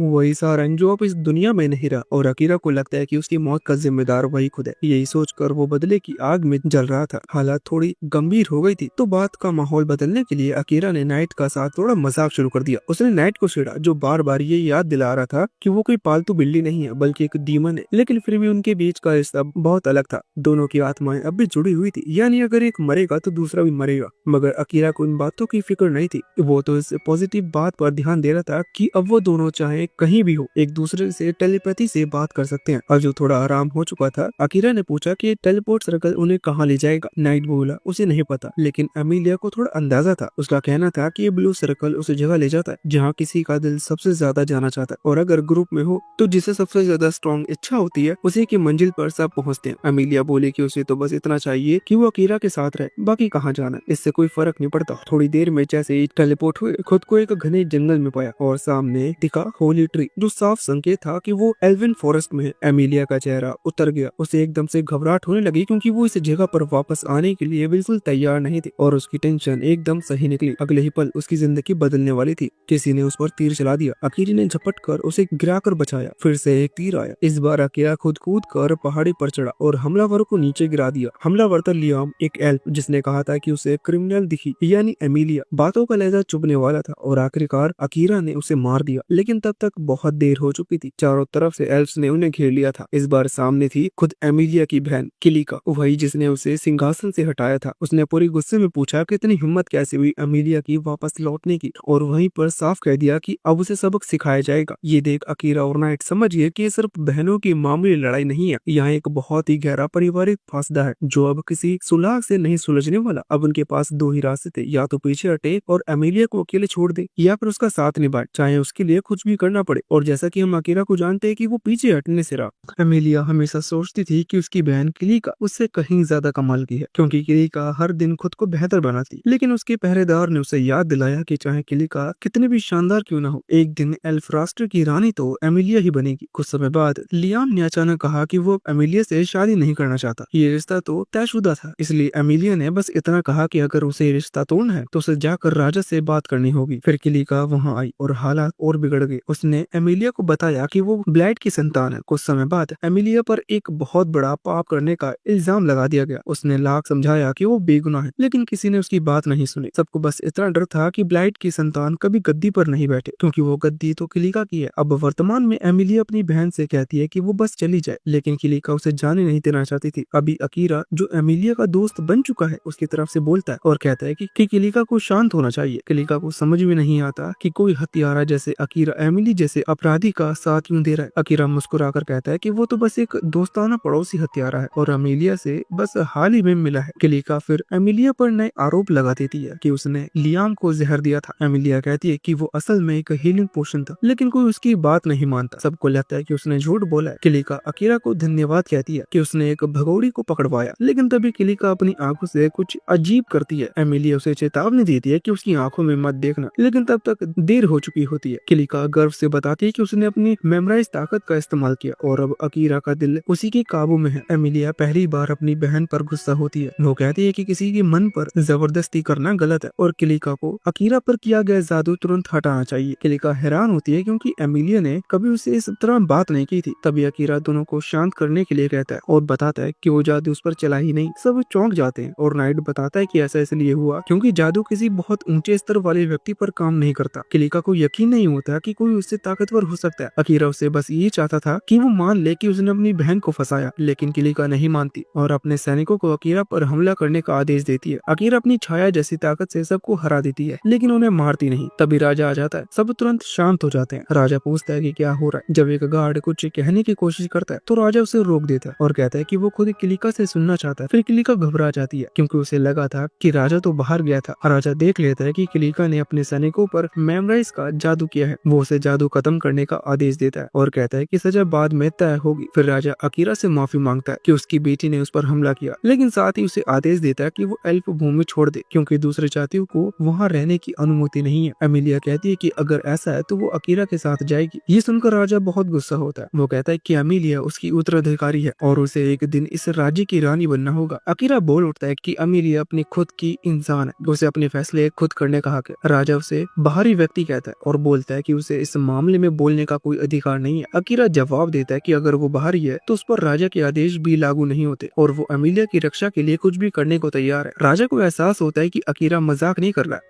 और फिर वो घोषणा करता है कि फैसला एक फाइट से होगा। राजा अपनी जगह किलिका को लड़ने के लिए चुनता है। अकीरा बिना डरे तैयार हो जाता है और सब लोग होली ट्री के नीचे अपने बैटल फील्ड की ओर बढ़ते हैं। रास्ते में अकीरा को सोचने पर मजबूर होना पड़ता है कि अकीरा ब्लाइट की संतान होने का क्या मतलब रखता है। कहा जाता है कि अगर शाही परिवार में जुड़वा बच्चे जन्म ले तो उनमें से एक अपने माता पिता जैसा नहीं दिखेगा। वही बच्चा ब्लाइट की संतान कहलाता है और उसके आने से एल्फ भूमि में विनाश होता है। पहले लोग इसे सिर्फ एक कहानी मानते थे, लेकिन एमिलिया के बाल और आंखें अपने परिवार से लगती और यहीं से सबने यकीन करना शुरू कर दिया कि ये कहानी सच है।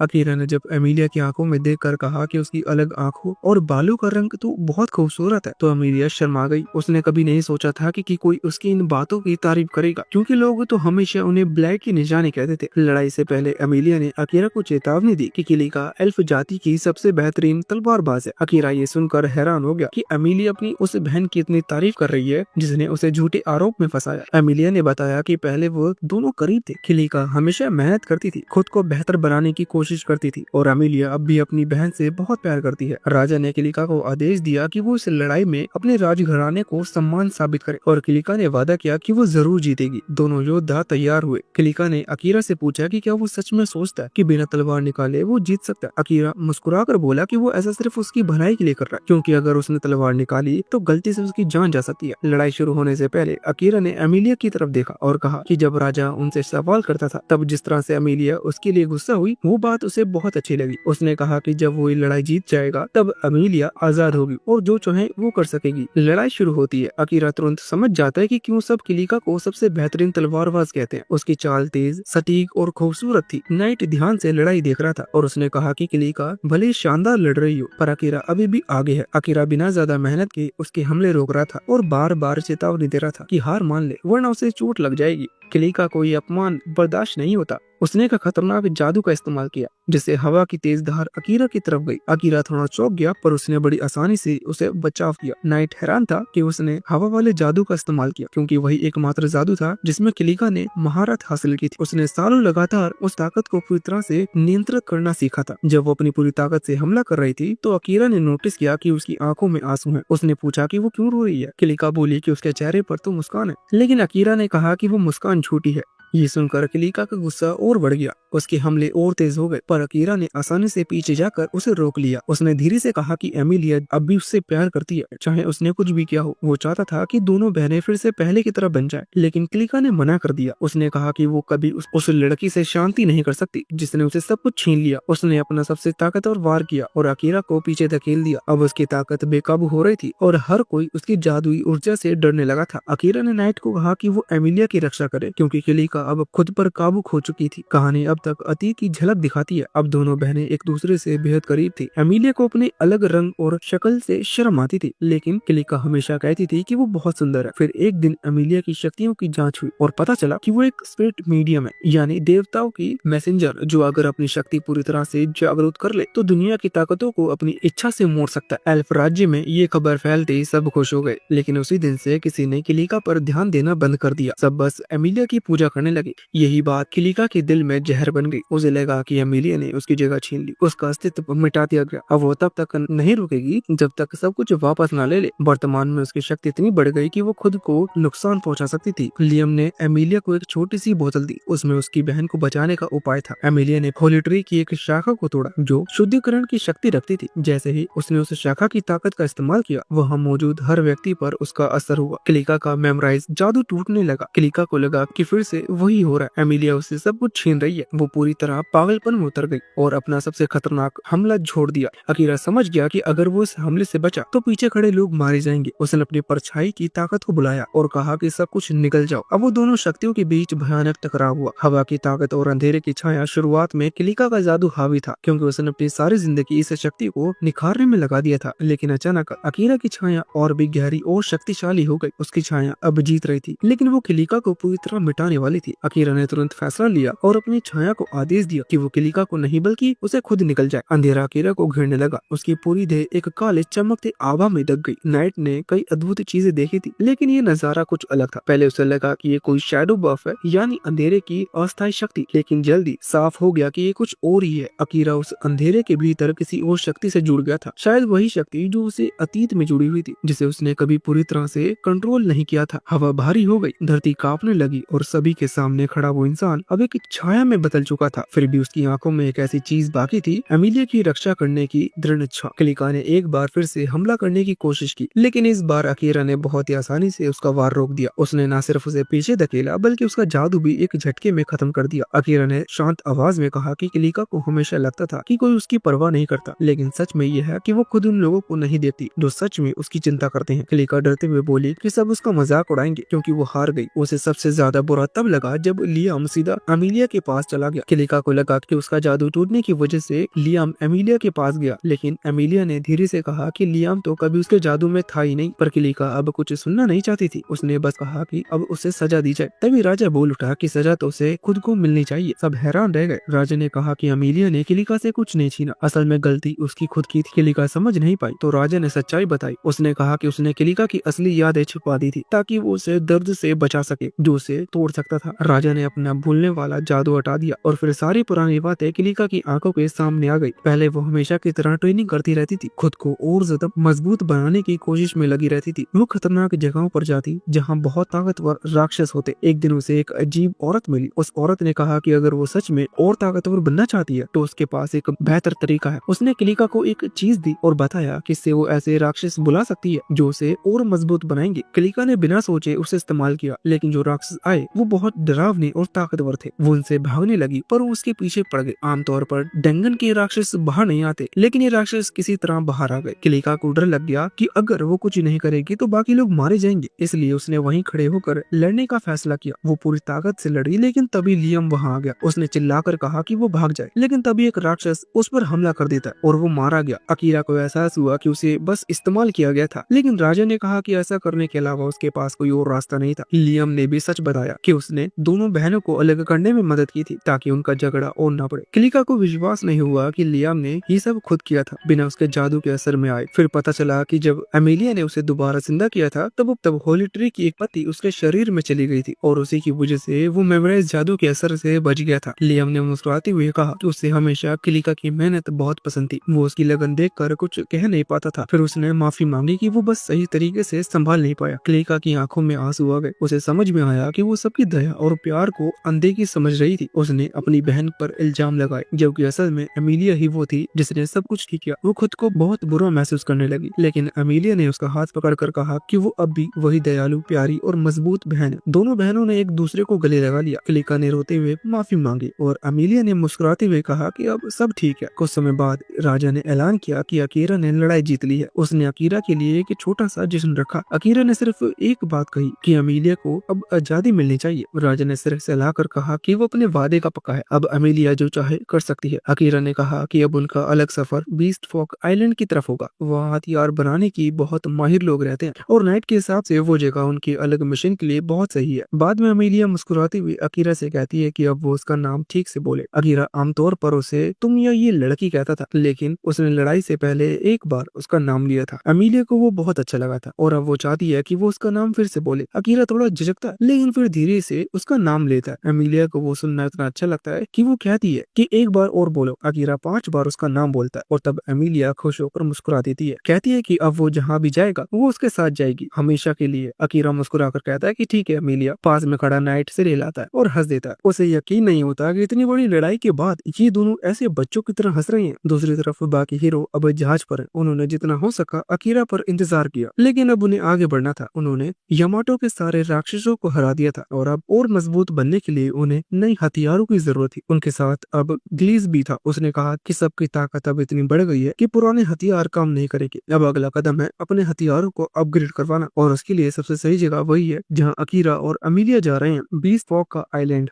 अमीलिया ने सफर पर निकलने से पहले अपनी बहन को अलविदा कहा। उसी वक्त लियम ने अकीरा से कहा कि वो उसका ख्याल रखे। एल्फों के राजा ने मुस्कुराते हुए लियम को छोड़ा और कहा कि सबको उसकी क्लिका के लिए भावनाओं का पता है और फैसला उसी पर निर्भर करता है। राजा ने कुछ सैनिकों को आदेश दिया कि वो नायकों के साथ बंदरगाह तक जाएं, क्योंकि तट के पास हाल ही में कई अपहरण हो रहे हैं। वो खुद अभी अभी इसी मामले की जांच करके लौटे थे। अमीलिया ने उन्हें भरोसा दिलाया कि अकीरा बहुत ताकतवर है और वो उसकी रक्षा कर सकता है, लेकिन एक पिता होने के नाते राजा की चिंता कम नहीं हुई। उन्होंने कहा कि अगर संभव होता तो वो खुद अपनी बेटी के साथ जाते। बाकी सब ने कहा कि वो राजा की जगह जाने चाहते हैं, लेकिन अकीरा ने सबका इनविटेशन ठुकरा दिया। जब वो रास्ते में थे, अकीरा सोच रहा था कि नाइट राजा के सामने इतना चुप क्यों था। नाइट ने बताया कि बहुत कम लोग राक्षसों और दानवों को पसंद करते हैं, इसलिए उसने कुछ न कहकर माहौल शांत रखने की कोशिश की। अकीरा को शक हुआ कि दानव राजा शायद नाइट पर नजर रखा है और अगर नाइट ज्यादा अच्छा बनने की कोशिश करेगा तो उसे ये बात पसंद नहीं आएगी।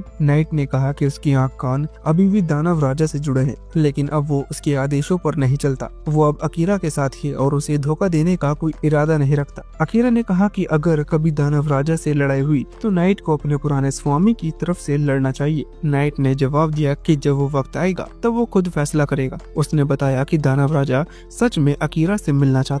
अमीलिया को लगा कि वो इसलिए मिलना चाहता है क्योंकि अकीरा ने पिछली लड़ाई में जो ताकत दिखाई उसने सबको हैरान कर दिया था। नाइट ने भी कहा कि अकीरा का छाया जादू संभालने का तरीका बहुत अलग था। किसी और के लिए वो जादू लगभग असंभव था, लेकिन खुद को पूरी तरह से उस जादू में ढक लिया था ताकि गिलिका को बचा सके। अकीरा को खुद का नहीं पता था कि वो कैसे कर पाया। वो बस उस वक्त की भावना में बह गया। तभी उसकी मौजूदगी पहचानने की शक्ति ने खतरे का संकेत दिया। कुछ डाकू सामने आए जिन्होंने एक लड़की को पकड़ रखा था। उन्होंने धमकी दी कि अगर अकीरा और उसके साथी खुद को ना बांधे तो वो उस लड़की को नुकसान पहुंचाएंगे। जब उन्हें पता चला कि अमीलिया एल्फो की राजकुमारी है तो वो बेहद खुश हुए। उन्हें लगा कि उन्होंने बहुत बड़ी कीमत वाला शिकार पकड़ लिया है, लेकिन उनका भाग्य खराब था। अकीरा ने तुरंत अपनी शैडो में गायब होकर उन्हें पल भर में हरा दिया। बाकी साथियों ने उन्हीं की रस्सियों से उन्हें बांध दिया और बंधक को आजाद किया। पूछताछ में डाकू ने बताया कि उन्हें ग्राम नाम के व्यक्ति ने भेजा था जो पशु मानवों के आइलैंड के सबसे बड़े राज्य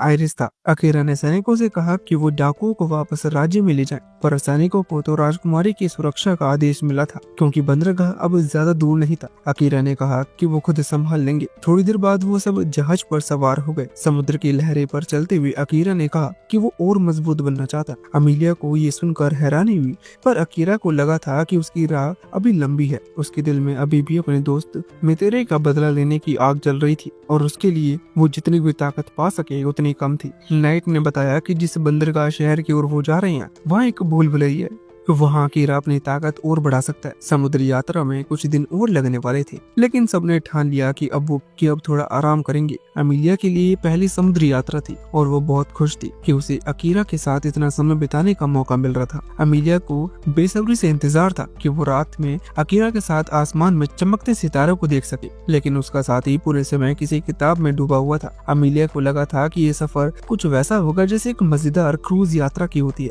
थोड़ी मस्ती, बातें और रोमांचक। मगर अकीरा तो खुद को बेहतर बनाने में ही लगा था। वो कहता रहा कि राजा बहुत अच्छे इंसान है क्योंकि उन्होंने उसे विदाई के समय एक तोहफा देना चाहा। अकीरा ने उनसे किताब मांगी थी तो राजा ने अपनी शाही लाइब्रेरी से कुछ किताबें उसे दी थी। अमीलिया को ये बात बिल्कुल पसंद नहीं आई। उसने झुंझलाकर अकीरा और अपने पिता दोनों को जिक्र कह डाला, लेकिन अकीरा तो अपनी किताबों में ऐसा खोया हुआ था कि उसे कुछ सुनाई नहीं दिया। कुछ दिन बाद उनका जहाज ब्रूट आइलैंड पर पहुंचा, यानी पशु मानवों की भूमि। अमीलिया अब भी नाराज थी क्योंकि अकीरा ने पूरे सफर में बस पढ़ाई की थी। बंदरगाह पर उतरते ही अकीरा ने देखा कि वहाँ का सारा भारी काम इंसान कर रहे हैं। जैसे ही वो शहर के अंदर बढ़े, कुछ डैमी ह्यूमन ने उन्हें रोका और कहा कि एल्फ लड़की को छोड़ दो और यहाँ से निकल जाओ। अब अकीरा ने उनकी बात नहीं मानी तो वो अकड़ कर बोले कि एक कमजोर इंसान उनका कुछ नहीं बिगाड़ सकता। अकीरा को जल्दी समझ आ गया कि इस महाद्वीप पर इंसानों को नीचा समझा जाता है, इसलिए उसने तय किया कि इन लोगों को थोड़ा सबक सिखाना होगा। लेकिन जब तक डेमी ह्यूमन उस पर हमला करते तब तक अकीरा अपनी शैडो मैजिक की शक्ति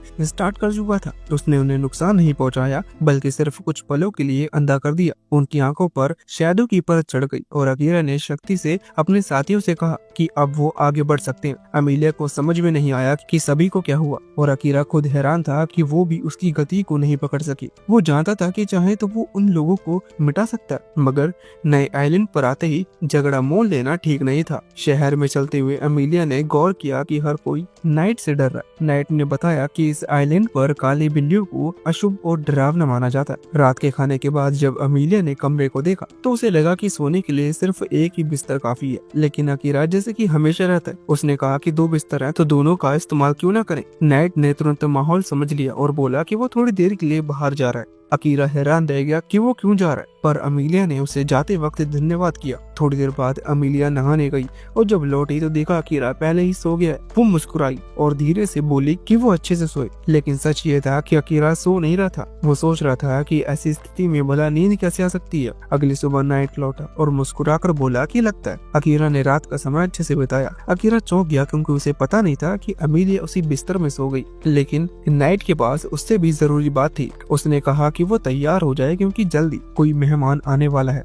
वो मेहमान था क्रो नाम का एक लोहार। नाइट ने पिछली रात ही उसे बुलाया था। क्रो ने बताया था कि वो इसलिए आया क्योंकि उसे बुलाने वाला कोई साधारण इंसान नहीं बल्कि एडिलिया का नाइटमेयर यानी नाइट था। नाइट ने कहा कि असल में वो इस आइलैंड पर इसलिए आया क्योंकि क्रो दुनिया का सबसे महान लोहार है। अकीरा ने उसे अपनी तलवार दिखाई। क्रो ने उसे ध्यान से देखा और तुरंत पहचान लिया कि ये तलवार कैंटानिंग की महान भूल भुलैया में ज्यादा इस्तेमाल हुई है। अमीलिया को हैरानी हुई कि उसने ये सिर्फ देखकर कैसे जान लिया। अकीरा ने बस पूछा कि क्या इसे ठीक किया जा सकता है। क्रो ने कहा कि हाँ, लेकिन उसके लिए सही सामान और बजट चाहिए। अकीरा ने भरोसा दिलाया कि वो जो भी चाहिए वो जुटा देगा और साथ ही उसने 20 प्रोजेक्टाइल असासिन टूल्स का भी ऑर्डर दिया। क्रो को सुनकर हैरानी हुई कि अकीरा एक हथियारा है। उसने कहा कि अकीरा में क्षमता तो है लेकिन अनुभव की कमी भी साफ झलकती है, इसलिए उसे यकीन था कि अकीरा उसके बनाए हथियारों का सही इस्तेमाल कर पाएगा। अमीला को ये बात बुरी लगी लेकिन अकीरा खुद इस बात से सहमत था। नाइट ने बताया कि क्रो सिर्फ एक लोहार नहीं बल्कि कभी आखिरी नायक ग्रुप का सदस्य था। ये सुनकर सब दंग रह गए, लेकिन क्रो इस पर बात नहीं करना चाहता था।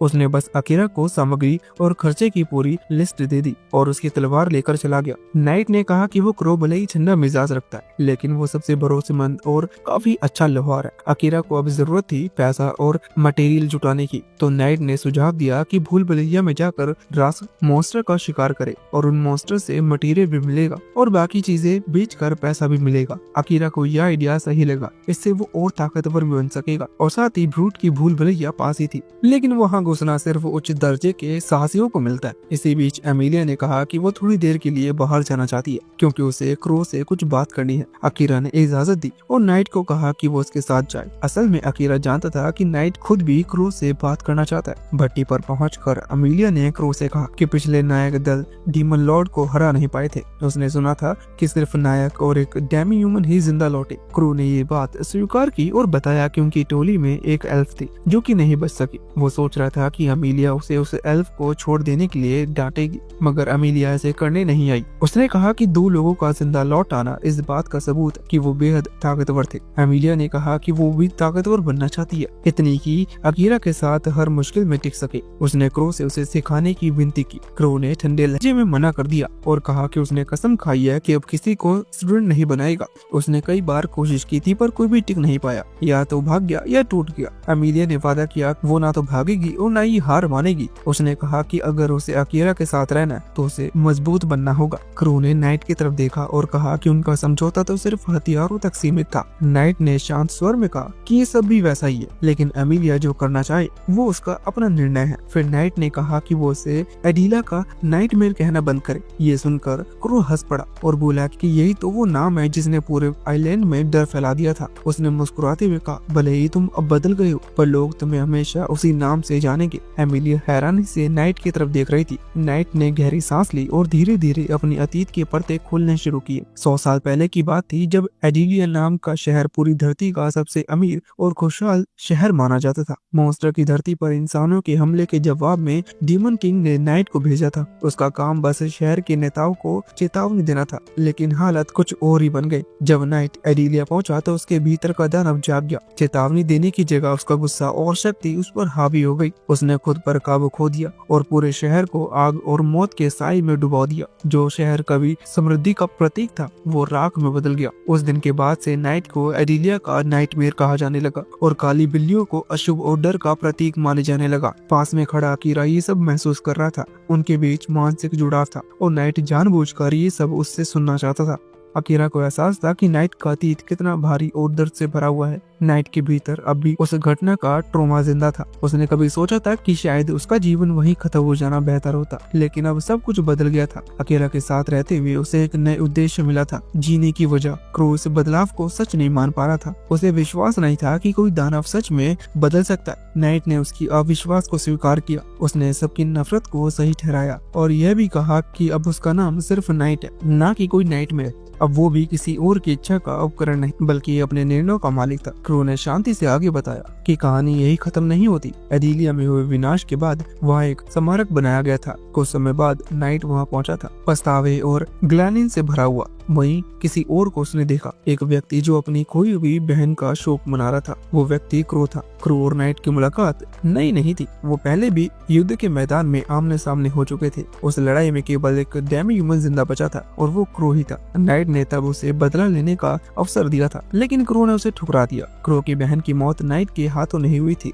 जब नाइट शहर छोड़ चुका था तब क्रो की बहन मलबे में फंसे लोगों को बचा रही थी। उसी समय शहर का एक राजकुमार अपने डर में भाग रहा था। उसने सिर्फ अपनी जान बचाने के लिए रास्ते में आने वाले सभी लोगों को मार डाला। क्रो की बहन भी उसी में मारी गई। उस राजकुमार का नाम था ग्राम क्लस्टर, वही नाम जो पहले अकीरा और एमिलिया सुन चुके थे। क्रो ने बदला नहीं लिया। उसने खुद को रोक लिया क्योंकि उसकी बहन हमेशा दया और शांति में विश्वास रखती थी, पर अब वो अपने उस निर्णय को लेकर उलझन में जी रहा है। एमिलिया ने उसकी कहानी सुनी और उसके भीतर सहानुभूति की जगह बेचैनी। उसने लगा कि क्रो अपनी बहन की याद के पीछे छुप रहा है, दुनिया और खुद से भाग रहा है। ये बात क्रो को चोट पहुंचा गई। उसके भीतर दबा हुआ गुस्सा फूट पड़ा, लेकिन एमिलिया अपने अनुभव से समझ चुकी थी कि सच्चाई से भागना हमेशा दर्द ही देता है। उसने भी कभी अपनी बहन के नाम पर खुद को रोक लिया था, पर अकीरा की वजह से उसने फिर से खड़ा होना सीखा। इस बातचीत के बाद क्रो चुप हो गया। उसके चेहरे पर गुस्सा और थकान दोनों थे। उसने खुद को कमरे में बंद कर लिया और सबको जाने को कहा। दूसरी तरफ अकीरा भूल भुलैया में जाने की सोच रहा था। वहाँ प्रवेश के लिए ऊंचे दर्जे की जरूरत थी, पर उसने तय किया कि वो अपनी कंसील्ड प्रेजेंस स्किल से चुपके से अंदर जाएगा।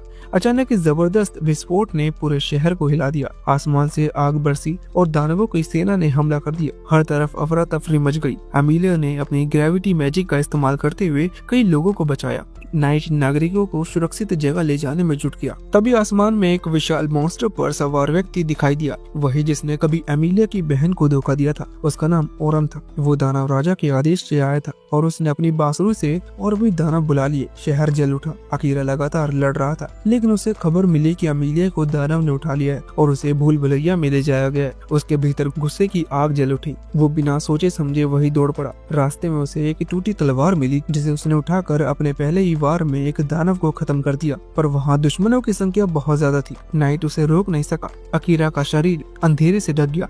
उसने अपनी सारी ताकत एक ही हमले में झोंक दी। Shadow hello. जमीन फटने लगी। काली लहरें आसमान तक उठ गईं और पूरा शहर अंधेरे में डूब गया। छाया ने चारों ओर फैले दानवों को निगलना शुरू कर दिया। अकीरा का शरीर दर्द और गुस्से से कांप उठा। उस टाइम उसने पहली बार महसूस किया कि अपने परिवार से बाहर भी कोई है जो उसके लिए उतना ही कीमती है। वो नाम था एमिलिया। उसकी ताकत धीरे धीरे खत्म होने लगी। छाया की लहरें थम गई। अकीरा जमीन पर गिर पड़ा, पूरी तरह थका हुआ और बेजान, लेकिन उसके चेहरे पर सिर्फ एक भाव था, उस इंसान को वापस पाने की चाह, जो अब उसके दिल में सबसे अहम बन चुकी थी।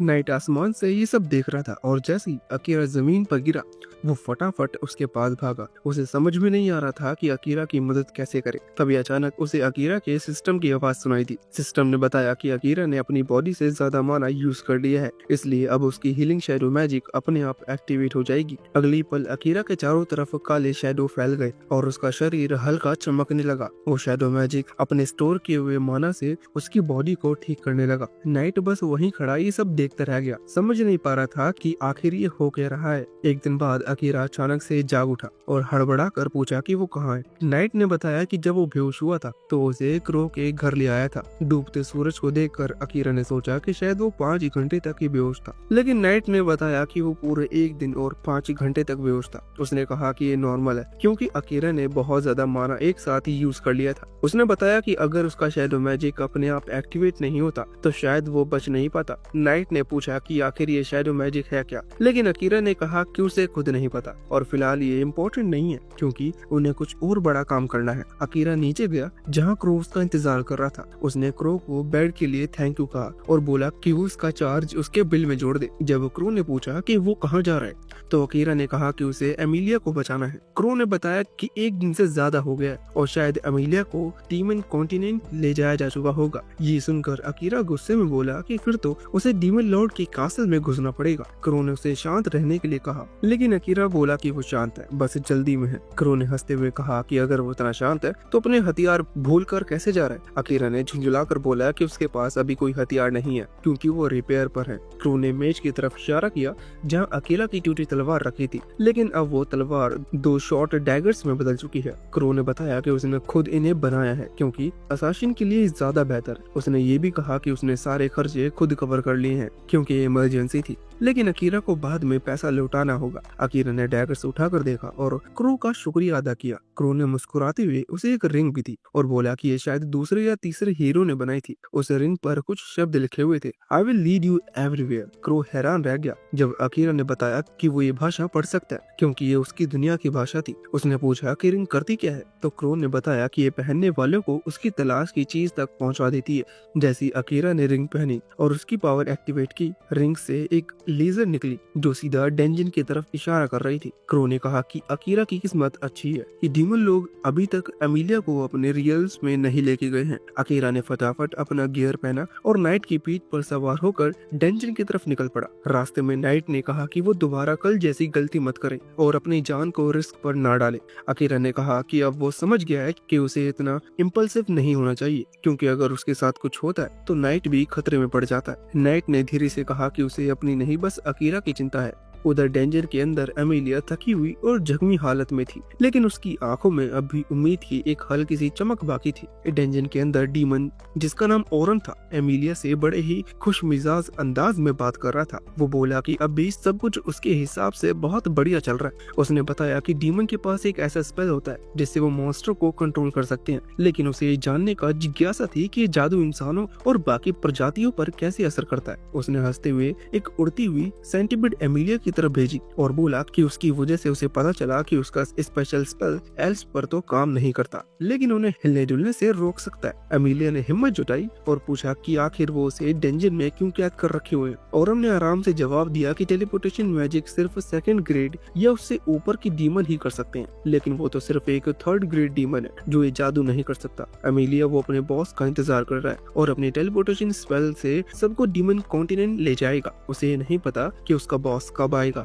लेकिन वो परेशान नहीं था क्योंकि उसे एमिलिया से बात करने में मजा आ रहा था। उसने कहा कि वो जो भी पूछना चाहे पूछ सकती है, वो सब ईमानदारी से बताएगा। और हमको पूरा भरोसा था कि अगर अकीरा उससे बॉस से पहले ही आ गया और अमीलिया ने सब कुछ बता दिया तब भी अकीरा उसे हरा नहीं पाएगा। फिर भी उसने अमीलिया को भरोसा दिलाया कि उसे कोई नुकसान नहीं पहुंचा पाएगा क्योंकि उसे डीमन लॉर्ड के सामने अच्छे हाल में पेश करना है। इधर अकीरा एमिलिया को खोज रहा था और उसकी उंगली में पहनी हुई रिंग लगातार डेंजन की दिशा दिखा रही थी। उसने स्पीड बढ़ाई थी कि अचानक एक हुड पहने हुए विजार्ड उसके सामने आई और बोली कि वो उससे एक रिक्वेस्ट करना चाहती है। अकीरा ने उसे पहचान लिया, वही फरी विजार्ड जो पहले से उसका पीछा कर रही थी। जैसे ही उसने कहा कि वो एमिलिया को बचाने की मिशन में उसके साथ चलना चाहती है, अकीरा ने उसे कॉलर से पकड़ लिया। उसने सख्त लहजे में कहा कि वो बताए कि उसे एमिलिया के बारे में कैसे पता, वरना अगर उसे जरा भी शक हुआ तो वहीं उसे मार देगा। लड़के ने डरते हुए बताया कि उसके पास एक स्पेशल स्किल है जिसका नाम है सेंट ट्रैकर। उसने उसी स्किल का इस्तेमाल करके एमिलिया का पीछा किया था जब तक कि वो डेंजन में गायब नहीं हो गई। फिर उसने उसी स्किल से पता लगाया कि अकीरा भी डेंजन की ओर जा रहा है, इसलिए इसलिए वो अब उसकी मदद करना चाहती है। नाइट ने अपनी पावर से चेक किया और बताया कि लड़की झूठ नहीं बोल रही। तब अकीरा ने उसे छोड़ा और पूछा कि वो उसके साथ क्यों जाना चाहती है। लड़की ने पहले अपना नाम बताया, लिया, और वो बीस्ट फोक नेशन और की पहली प्रिंसेस है। उसने कहा कि उसे खबर मिली थी कि डीमन लॉर्ड एमिलिया को टारगेट करने वाला है, इसलिए वो यहाँ आई ताकि अकीरा और एमिलिया को चेतावनी दे सके। लेकिन उसे लगा कि अकीरा किसी अनजान पर भरोसा नहीं करेगा, इसलिए वो बस उसका पीछा करती रही जब तक कि कल डीमंस ने हमला नहीं कर दिया। अकीरा को अभी भी उस पर पूरी तरह भरोसा नहीं था, तो उसने अपनी वर्ल्ड आई स्किल का यूज किया और पाया कि वो सच बोल रही है। उसने फिर पूछा कि उसकी स्पिरिट बैरियर स्किल क्या करती है। लिया थोड़ा घबरा गई और बोले कि उसे कैसे पता। अकीरा ने बस कहा कि वो सवाल का जवाब दे। तब लिया ने बताया कि आर्म बैरियर सिर्फ किसी जगह पर लगाए जा सकते हैं, लेकिन उसका स्पिरिट बैरियर चलती हुई चीजों पर भी काम करता है, यहाँ तक कि लोगों पर भी।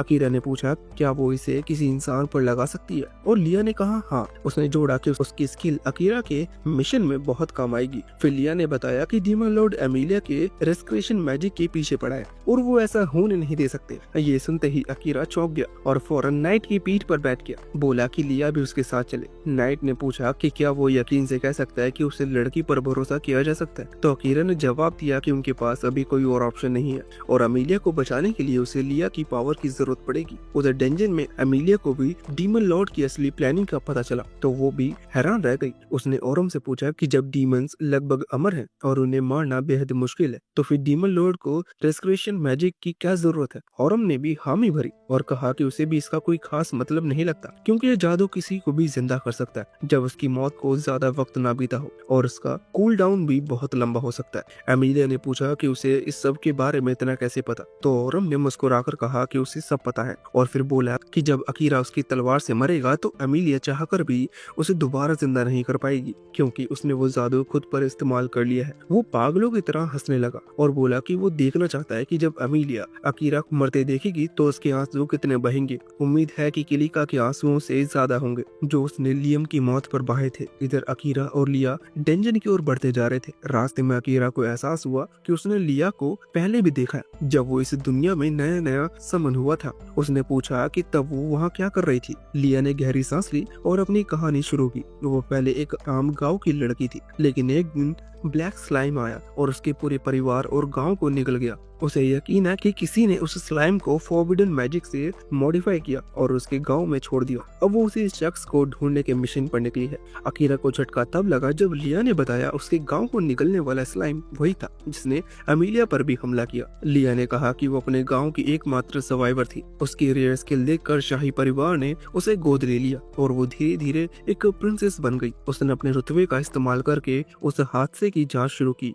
और पता लगाया कि उसे ब्लैक स्लाइम की जड़ें उसी देश से जुड़ी हैं जिसने अकीरा और बाकी हीरोज को इस दुनिया में समन किया था। लिया ने बताया कि पिछले कुछ सालों में बहुत से इंसान और बीस्ट मैन गायब हो गए थे और बाद में पता चला कि उन्हें समनिंग रिचुअल में बलि के तौर पर इस्तेमाल किया गया था। उसे यकीन था कि उसका परिवार भी उन्हें बलिदानों में शामिल था और इसी वजह से वो उस हीरो को करीब से देखना चाहती थी जिसकी मौजूदगी उनकी जान की कीमत पर आई थी। अकीरा ने सीधा कहा कि वो उन लोगों में से एक है जिन्हें दूसरी दुनिया से बुलाया गया था, लेकिन लिया को उससे कोई नफरत नहीं थी। उसने कहा कि उसे सिर्फ उस राजा और उसकी बेटी से नफरत है जिन्होंने ये सब प्लान किया था। अकीरा ने हल्की मुस्कान के साथ कहा कि उसे भी उनसे गहरी दुश्मनी है। वो मानने से इनकार करता है कि राजा ने उन्हें डीमन लॉर्ड के आक्रमण को रोकने के लिए समन किया था। नाइट ने उसकी बात से सहमति जताई और बोला कि वो बिल्कुल सही सोच रहा है। उसने बताया कि पिछले 100 सालों में डीमन लोगों ने किसी भी देश पर हमला नहीं किया, फिर भी अब बाकी प्रजातियां उन्हें बुरा और हिंसक मानती है, जैसे ये कोई पुरानी परंपरा हो।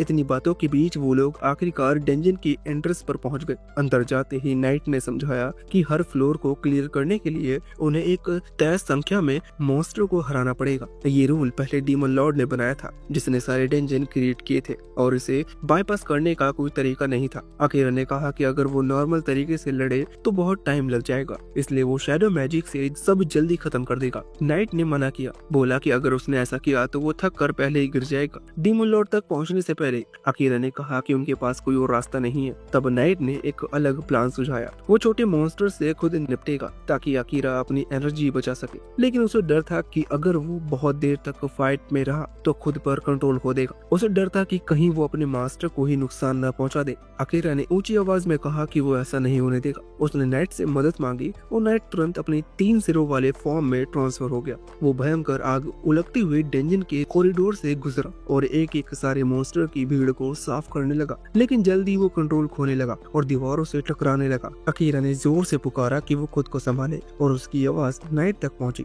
नाइट को ऐसा लगा जैसे वो किसी विशाल सागर में तैर रहा हो। अकीरा की आवाज सुनकर उसे सुकून मिला। उसने कहा कि अगर अकीरा उसका नाम पुकारता रहे तो वो कंट्रोल में रहेगा। अकीरा को थोड़ा सस लगा, लेकिन फिर भी वो बोलता रहा ताकि नाइट खुद पर काबू रख सके। दोनों तेजी से डेंजन के अंदर बढ़ते गए। रास्ते में अकीरा ने पूछा कि बाकी प्रजाति और डीमंस से इतनी नफरत क्यों करती हैं। नाइट ने बताया कि ये सब पहले डीमन लॉर्ड की वजह से शुरू हुआ था। वो गुस्से में था क्योंकि बाकी नस्लों ने उन्हें बैरन कॉन्टिनेंट में धकेल दिया था और उसकी भूमि पर हमला किया था। धीरे धीरे वो अल्टीमेट ईविल का प्रतीक बन गया और सबको लगा कि सिर्फ कोई हीरो ही उसे हरा सकता है। नाइट मॉन्स्टर को सफाया करते हुए बता रहा था कि असल में ज्यादातर डीमंस लॉर्ड ने कभी इंसानों पर हमला किया ही नहीं। बस कुछ पीढ़ियां पहले एक बेवकूफ इंसान ने नाम कमाने के लिए एक डीमन लॉर्ड की पत्नी को मार दिया। वो डीमन लॉर्ड बहुत शांत और परिवार से प्यार करने वाला था, लेकिन पत्नी की मौत के बाद वो पागल हो गया और दुनिया में आतंक फैलाने लगा। अकीरा ने उस पर थोड़ी हमदर्दी दिखाई, लेकिन कहा कि अगर उसी ने एमिलिया को अगवा करने का आदेश दिया है तो उसे इसकी कीमत चुकानी पड़ेगी। नाइट ने कहा कि उसे इससे कोई एतराज नहीं,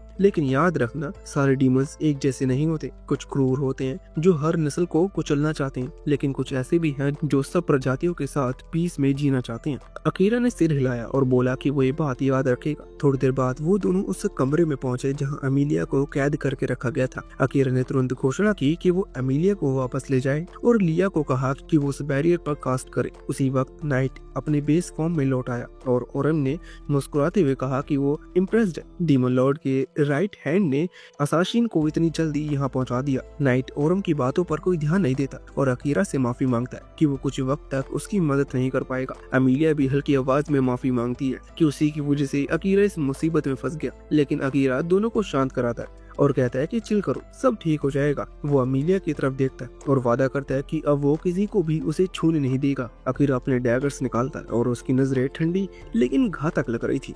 ओरम मुस्कुराते हुए अपने हथियार बुलाता है और कहता है कि अकीरा इस लड़ाई में नहीं अपनी जिंदगी में हार जाएगा। नाइट याद दिलाता है कि डीमन लॉर्ड ने तो उन्हें अकीरा को जिंदा पकड़ने का आदेश दिया था, लेकिन ओरम ठंडी हंसी के साथ जवाब देता है कि उसे सिर्फ एमिलिया को जिंदा लाने का कहा गया था। अगर अकीरा बीच में आया तो उसे खत्म कर देना है। नाइट को यकीन नहीं होता कि डीमन लॉर्ड ने अपने आदेश बदल दिए हैं। जब सब बातें कर रहे होते हैं, अकीरा अचानक गायब हो जाता है। अगले ही पल वो ओरम के पीछे प्रकट होकर उस पर वार करता है, लेकिन ओरम एक झटके में उसका अटैक ब्लॉक कर देता है। फिर अपने स्पीयर को बढ़ाकर अकीरा की टांग पर चोट करता है, जिससे अकीरा दर्द से पीछे हट जाता है। अकीरा रुकता नहीं, वो लगातार हमला करता है, तेजी और गुस्से में, लेकिन ओरम हर वार को आसानी से रोक लेता है। उसके लिए लड़ाई बस एक गेम जैसी थी। धीरे धीरे अकीरा थकने लगता है और ओरम ऊब कर कहता है कि अब इस लड़ाई को खत्म करने का वक्त आ गया है, अब मजा नहीं रहा।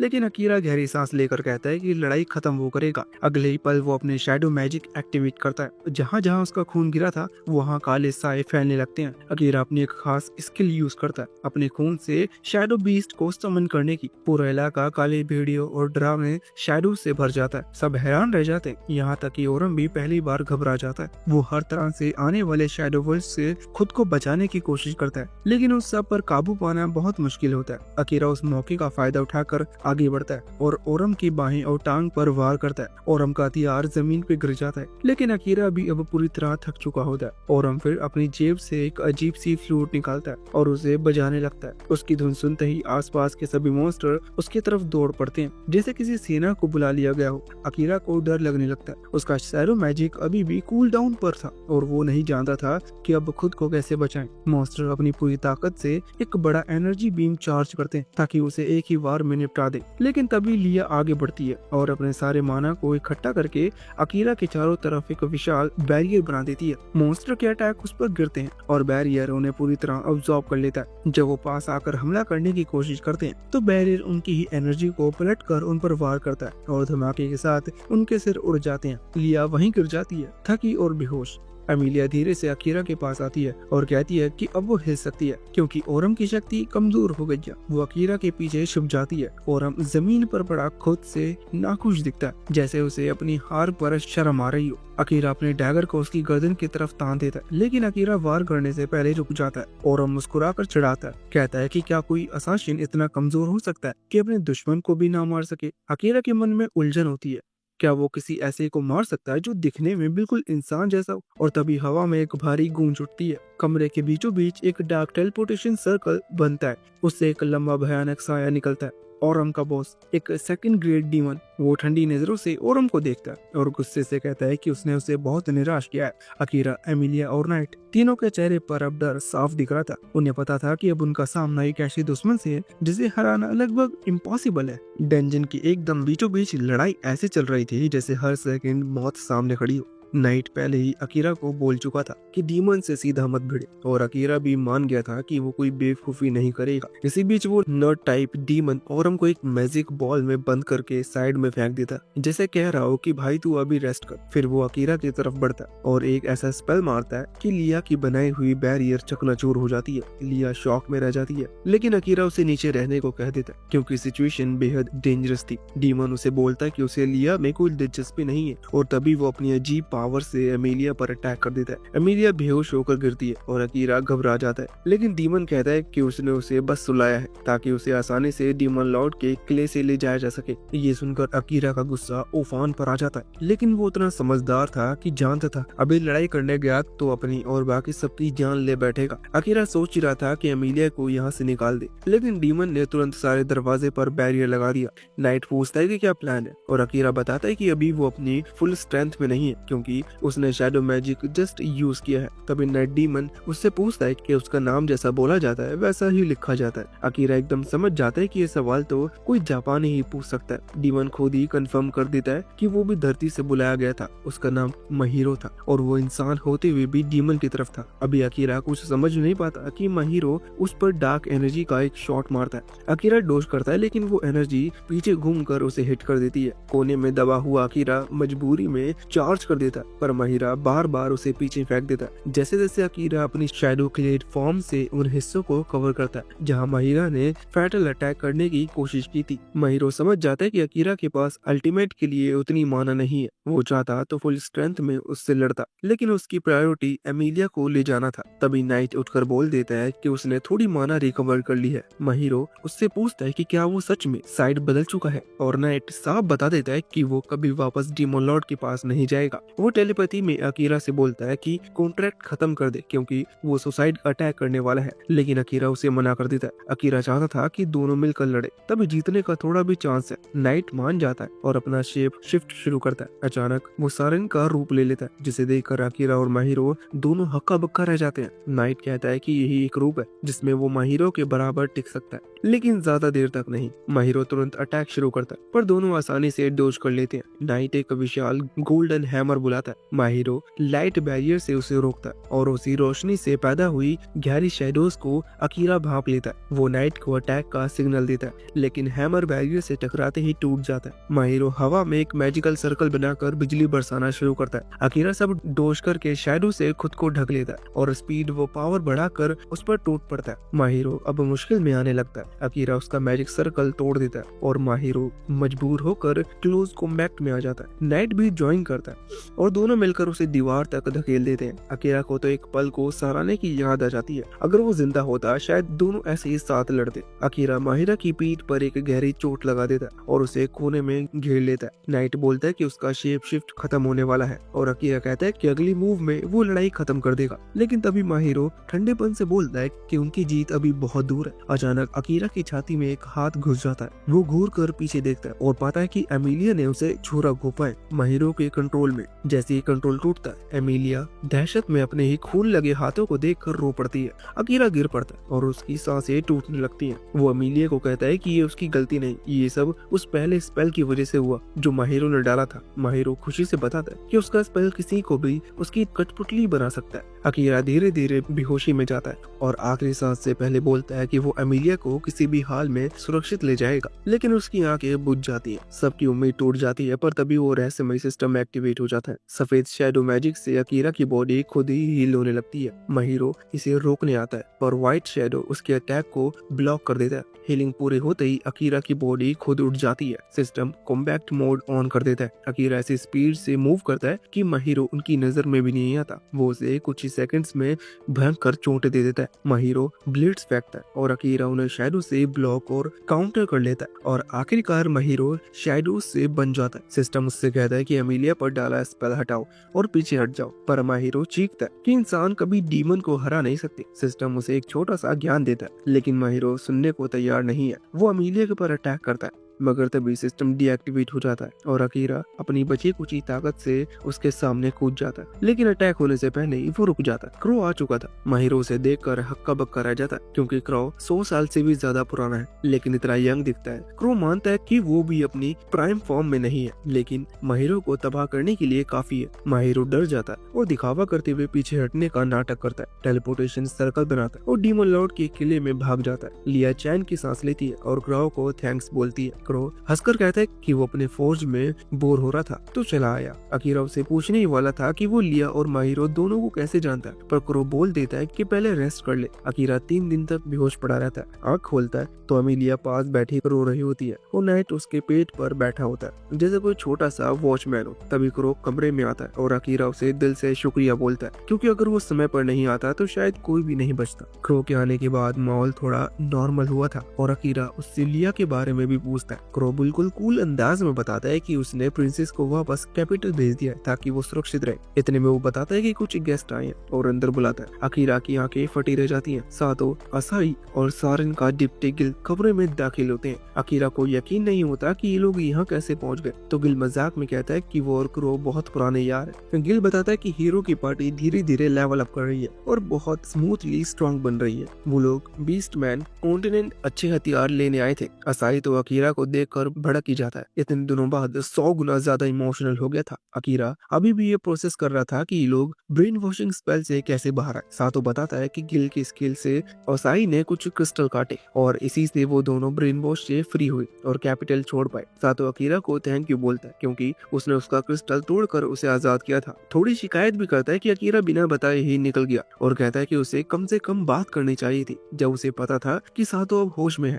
अकीरा शांति पूर्वक बोलता है कि टाइम सही नहीं था लेकिन उसे लगता है कि सातों में असली लीडरशिप के गुण सबको अपने साथ जोड़ने का तरीका है। फिर सब एक मीटिंग के लिए बैठते हैं। अकीरा गिल से पूछता है कि इतने दूर आने से उसे कोई दिक्कत तो नहीं हुई होगी ना, और गिल हंसकर बताता है कि उसे किंग ने निकाल ही दिया था। उसके नाइट ऑर्डर भी तोड़ दिए गए क्योंकि वो किंग की चालों के बीच दिक्कत बन रही थी। गिल की बात खत्म होते ही असाई बोल पड़ता है कि अकीरा उनकी टीम ज्वाइन कर ले ताकि सब मिलकर डीमन लॉर्ड को हराए। लेकिन नाइट बीच में कूदकर साफ मना कर देता कि अकीरा को किसी और की जरूरत नहीं है। असाई उसे चुप रहने को बोल देता है। वो नाइट इस बात पर बुरा मान जाता है क्योंकि असाई उसे ऐसे ट्रीट कर रहा था जैसे वो कोई कैट हो। अकीरा दोनों को शांत करवाता है। फिर सातो से पूछता है कि उसके भविष्य का क्या प्लान है। सातो कहता है कि वो डीमन लॉर्ड को हराना चाहता है। नाइट इस पर हंस देता है जिससे सातो की टीम की एक लड़की उसे घूरने लगती है क्योंकि उसे नाइट की हर बात में एटीट्यूड दिखता है। अकीरा नाइट को थोड़ी देर बाहर भेज देता है ताकि वो अपने दोस्तों से आराम से बात कर सके। नाइट शहर की तरफ भाग जाता है और अकीरा पूछता है कि आखिर वो लोग डीमन लॉर्ड को खत्म करना क्यों चाहते हैं। उसके दोस्त बताते हैं कि उनका प्लान है डीमन लॉर्ड को हराकर राजा से डिमांड करेंगे कि वो उन्हें उसकी दुनिया में वापस भेज दे और इसके लिए उन्हें अकीरा की जरूरत है क्योंकि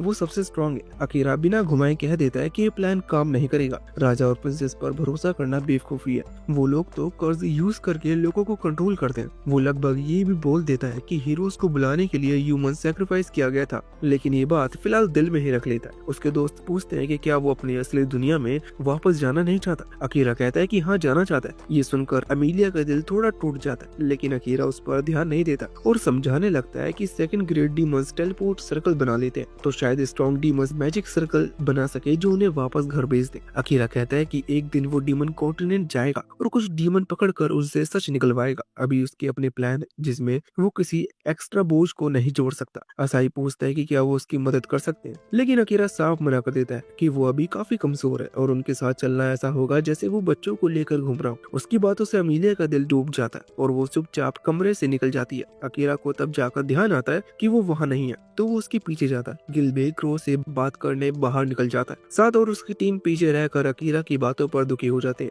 लड़कियों को लगता है कि वो ओवर कॉन्फिडेंट और रूड हो गया, लेकिन लड़के जानते हैं कि उन्हें अपनी ताकत साबित करनी पड़ेगी, तभी अकीरा उन्हें सीरियसली लेगा। अकीरा एमिलिया को एक चट्टान पर खड़े पाता है जहाँ से समुद्र दिख रहा था। वो धीरे से उसके पास जाता है और अमीलिया अपने दिल की सारी बातें खोल देती है। वो बोलती है कि वो उसे लगता है कि एक दिन वो उसे छोड़ देगा, लेकिन वो उस दिन की कल्पना भी नहीं कर पाती। जब उसका हाथ अकीरा के सीने में गया था तो उसे लगा था कि वो पागल हो जाएगी, और फिर अजीब बात ये कि वो थोड़ा खुश भी थी। अब अकीरा के जाने के बाद भी उस पर उसकी दी हुई एक निशानी हमेशा रहेगी। वो पूछती है कि क्या वो बहुत खराब इंसान है जो ऐसा सोच रही है। अकीरा सीधे जवाब नहीं दे पाता, लेकिन कहता है कि अमीलिया उसके लिए बेहद जरूरी है, शायद उससे भी ज्यादा जितना वो खुद समझती है। अमीलिया को यकीन नहीं होता कि ये फीलिंग्स हमेशा रहेंगी। बिना ज्यादा बोले अकीरा अपना डैगर निकालता है और उसे पकड़ा देता है। फिर उसके लेफ्ट रिंग फिंगर पर हल्का कट लगाता है और उसे बताता है कि उसको दुनिया में कपल्स अपनी उंगलियों पर रिंग पहनकर जिंदगी भर साथ रहने की कसम खाते हैं। अमीलिया समझ नहीं पाती कि वो क्या कह रहा है, लेकिन जब अकीरा अपने खून से बनी इस निशानी को उसके लिए एक प्रॉमिस की तरह पेश करता है तो अमीलिया रोते हुए उसे गले लगा लेती है। वो भी उसके लिए फिंगर पर कट लगाती है और दोनों एक दूसरे से मरते दम तक साथ रहने का वादा कर लेते हैं। उधर घर में साथ और बाकी सोच रहे होते हैं कि अकीरा को कैसे दिखाएं कि वो भी उसके बराबर लड़ सकते हैं। तभी एक लड़का बताता है कि पास के शहर में एक बड़ा फेस्टिवल चल रहा है। वो वहाँ हर साल एक कंपटीशन होता है जिसका विनर कुछ दिनों बाद रहस्यमयी तरीके से गायब हो जाता है। अब वह है कि वो उसे ब्लैक मार्केट में बेच दिया जाता है। सबके दिमाग में एक ही आइडिया आता है, अगर वो इस केस को सॉल्व कर ले और असली किडनैपर को पकड़ ले तो अकीरा जरूर इम्प्रेस होगा। अगली सुबह सब लोग अकीरा और उसकी टीम को फेस्टिवल में चलने का निमंत्रण देते हैं। वो बस इतना कहते हैं कि लड़कियां फेस्टिवल घूमने चाहती हैं, इसलिए अमीलिया को भी बुलाने आए हैं। अमीलिया बस पूछती है कि क्या वहाँ फूड स्टॉल होगा, और हाँ सुनते ही वो सबसे पहले तैयार हो जाती है। शहर पहुंचकर अमीलिया खुश होते हुए बोलती है कि उसे फील हो रहा है कि ब्यूटी कॉन्टेस्ट की प्राइज भी खाना ही होगा। वो उसमें पार्ट लेने के लिए एक्साइटेड थी, लेकिन अकीरा को ये सब थोड़ा अजीब लगने लगता है। तभी एक कस्टमर रिसेप्शनिस्ट से लड़ रहा था कि वो नस्ल भेद कर रही है। अकीरा पास जाकर देखता है तो पता चलता है कि वो लड़की असल में एक डीमन है और वो इस बात पर नाराज है कि ब्यूटी कॉन्टेस्ट में डीमंस को एंट्री नहीं मिलती। अकीरा एक पल को चौंकता है कि एक डीमन इतनी भीड़ में इतनी खुलकर घूम रही है, लेकिन नाइट उसे देखते ही पहचान लेता है। डीमन लड़की अपना नाम लटीटी बताती है और अकीरा हैरान रह जाता है क्योंकि उसे जरा से भी प्रेशर महसूस नहीं होता। लटीट एकदम से अकीरा से चिपक जाती है और उससे मदद मांगती है। तभी अमीलिया गुस्से में आकर दोनों को अलग कर देती है। रिसेप्शनिस्ट अमीलिया से आइडेंटिटी प्रूफ मांगती है और जब पता चलता है कि वो एल्फ्स प्रिंसेस है तो वो भागकर तुरंत उसका रजिस्ट्रेशन कर देती है। अमीलिया वापस आकर अकीरा को अच्छी खासी सुनाती है और अभी उसने उससे हमेशा साथ रहने का वादा किया था और अब किसी और लड़की को पकड़ रखा है। लट्टी तुरंत सॉरी बोलती है और वहाँ से हट जाती है। लट्टी दोबारा जाकर रिसेप्शनिस्ट से लड़ पड़ती है कि आखिर सिर्फ डीमन ही क्यों बैन है। अकीरा अभी भी अमीलिया से माफी मांग रहा था और अमीलिया उससे बस इतना कहती है कि ठीक है, बस डीमन लड़की से दूर रहे। अकीरा समझ जाता है कि उसने कुछ नहीं किया और फिर फिलहाल इस झगड़े को रोकने के लिए आगे बढ़ता है। अकीरा रिसेप्शनिस्ट से कहता है कि लट्टी को भी पार्टिसिपेट करने दिया जाए और अगर उसने कुछ गड़बड़ की तो वो खुद संभाल लेगा। रिसेप्शनिस्ट मान जाती है क्योंकि एल्फ्स की प्रिंसेस का साथी खुद जिम्मेदारी ले रहा है। तभी लट्टी की नजर नाइट पर पड़ती है और वो मुस्कुराती हुए उसे ग्रीट करता है। नाइट बताता है कि अब वो नाइट नाम से अकीरा का कॉन्ट्रैक्ट पार्टनर है। लट्टी खुश होती है और बताती है कि उसे भी अच्छा लगा कि नाइट ने किसी को चुना। अकीरा ये देखकर हैरान था कि ये दोनों पहले से एक दूसरे को जानते हैं, लेकिन नाइट कहता है कि वो बाद में बताएगा। थोड़ी देर बाद लट्टी और अमीलिया साथ में फेस्टिवल घूमने की प्लानिंग करने लगते हैं और मार्केट में लट्टी खुलकर लोगों से वोट मांगने लगती है। सबको बताते हैं कि ये एक डीमन है और फिर भी कॉन्टेस्ट जीत सकती है। लोग पहले तो डर जाते हैं, लेकिन लट्टी बेहद कॉन्फिडेंट के साथ भीड़ को मनाने में लगी रहती है और अकीरा सोचता रह जाता है कि ये डीमन लड़की बाकी डीमन से इतनी अलग है। लट्टी इतनी कॉन्फिडेंट थी कि सामने खड़ा आदमी ऑटोग्राफ लेने से मना ही नहीं कर पाया। फिर तो उसने भीड़ को ही लाइन लगाने बोल दिया। हैंडशेक, फोटोग्राफ, सब फ्री सर्विस। अकीरा के कुछ सिम्स क्लासमेट्स भी लाइन में लग गए और अकीरा सोचने लगा कि ये डीमन लड़की इतनी अजीब क्यों है। नाइट कहता है कि लट्टी हमेशा से वियर्ड है और अमीलिया भी मानती है कि डीमन होकर भी वो किसी तरह की बुरी वाइब्स नहीं देती। अकीरा मन में हंसता कि अमीलिया भी खुद भी कुछ कम अजीब नहीं। फिर अमीलिया कुछ लड़की लड़कियों के साथ स्नैक्स पर चली जाती है और सातों लड़कों को जुआ खेलने ले जाता है। अकेला रहकर अकेला नाइट को भेज देता है कि वो एमिलिया पर नजर रखे। रास्ता अपने आप साफ हो जाता है क्योंकि लोग उस काले विलेज से डरते हैं। क्रो बताता है कि दोनों की यात्रा में लड़कियां एक दूसरे से काफी करीब हो गई। अकीरा उससे पूछता है कि वो फेस्टिवल जैसा चीज क्यों अटेंड कर रहा है और तब क्रो अपनी बहन का जिक्र करता है जो मर चुकी थी। वो मानता है कि उम्र और कमजोरियों के कारण वो बदला लेने में सक्षम नहीं क्योंकि हथियारे ग्राम के आसपास हमेशा ताकतवर बॉडीगार्ड्स रहते हैं। अकीरा का दिमाग तुरंत घूम जाता है क्योंकि यही ग्राम किडनैप्स का मास्टरमाइंड भी लग रहा था। क्राउड बताता है कि डीमंस एमिलिया के पीछे इसलिए पड़े क्योंकि ग्राम उनकी मदद कर रहा है और शहर में आने जाने वाले लोगों की जानकारी बेचता है। ये खबर सुनकर अकीरा गुस्से में भर जाता है। क्रो ये भी बताता है कि उसने लिया की स्टाफ बनाया था और उसके मैजिक स्टोन से उसे अलर्ट किया, इसलिए वो समय पर डेंजन पहुंचा। एमिलिया और लट्टी दोनों बराबर। लट्टी आफ्टर शो अकीरा की टीम में जुड़ जाती है और मानती है कि उसने पूरी कोशिश की थी। अकीरा उससे पूछता है कि एमिलिया जैसी प्रिंसेस से टाई करना ही बड़ी बात है। लट्टी पूछती है कि अब क्या अकीरा उसे पसंद करता है, लेकिन वो साफ कर देता है कि उसका दिल सिर्फ एमिलिया के लिए ही है। नाइट डर जाता है क्योंकि लट्टी इतनी ज्यादा टेंशन ले रही है और वो कह देता है कि उसके पिता को ये पसंद नहीं आएगा। इसी से अकीरा को शक होता है कि नाइट मान जाए और नाइट मान जाता है कि लट्टी असल में एक डीमन लॉर्ड की बेटी है और सब दंग रह जाते हैं। सातो बताता है कि उसने मेल ब्यूटी कॉन्टेस्ट जीता है और एमिलिया पूछती है कि क्या उसका प्राइज भी खाना है। असाई नोटिस करता है कि नाइट गायब है और अकीरा बताता है कि उसने उसे एक अकाउंट पर भेजा है। सब नहाने की प्लानिंग करते हैं और एमिलिया चाहती है कि अकीरा उसके साथ आए, लेकिन वो मना कर देता है। क्रो उसे याद दिलाता है कि उनकी दोपहर वाली बात अभी अधूरी है। एमिलिया चलकर अकीरा को खींच लेती है, कहती है कि उसे सोने की जरूरत है। वो दूर रातों से जग रहा था। वो मैजिक से उसे सुला देती है, खुद बाहर जाती है और क्रो से पूछती है कि उसने अकीरा के दिमाग में क्या भरा है। क्रो कहता है कि सिर्फ काम की बातें थी, लेकिन एमिलिया उसे किसी भी तरह अकीरा पर दबाव डालने नहीं देगी। अगली सुबह एमिलिया, लट्टी और बाकी लोग रिवॉर्ड लेने जाते हैं और अकीरा अभी भी सो रहा होता है। असाई इसे एक मौका मानता है खुद को साबित करने का। रिवॉर्ड की जगह एक खाली बिल्डिंग निकलती है और अचानक असासिन आकर एमिलिया को ग्राम के नाम पर समन करते हैं। एमिलिया इन्हें धुतकार देती है और बिना एक सेकंड गवाए ग्रेविटी मैजिक से सबको दफा देती है। वर्ल्ड आई से उसे पता चलता है कि वो झूठ बोल रहे थे। वो जोर देकर सच निकलवाती है। असासिन कबूल करते हैं कि पिछले जीतने वाले के अंग निकाल कर बेचे गए थे और शायद यही प्लान एमिलिया के साथ भी था। गुस्से में एमिलिया उन्हें कुचलने ही वाली होती है कि लट्टी पीछे से उसे पकड़ लेती है और रोक देती है। लट्टी कहती है कि चाहे कोई भी बुरा क्यों ना हो, उसे यूं ही नहीं मार देना चाहिए। उसी वक्त अकीरा किसी तरह एमिलिया से लिंक होने के कारण सब कुछ देख रहा था और उसे राहत मिलती कि लट्टी ने एमिलिया को किसी को मारने से रोक दिया। वो नहीं चाहता था कि एमिलिया उस लाइन को क्रॉस करे।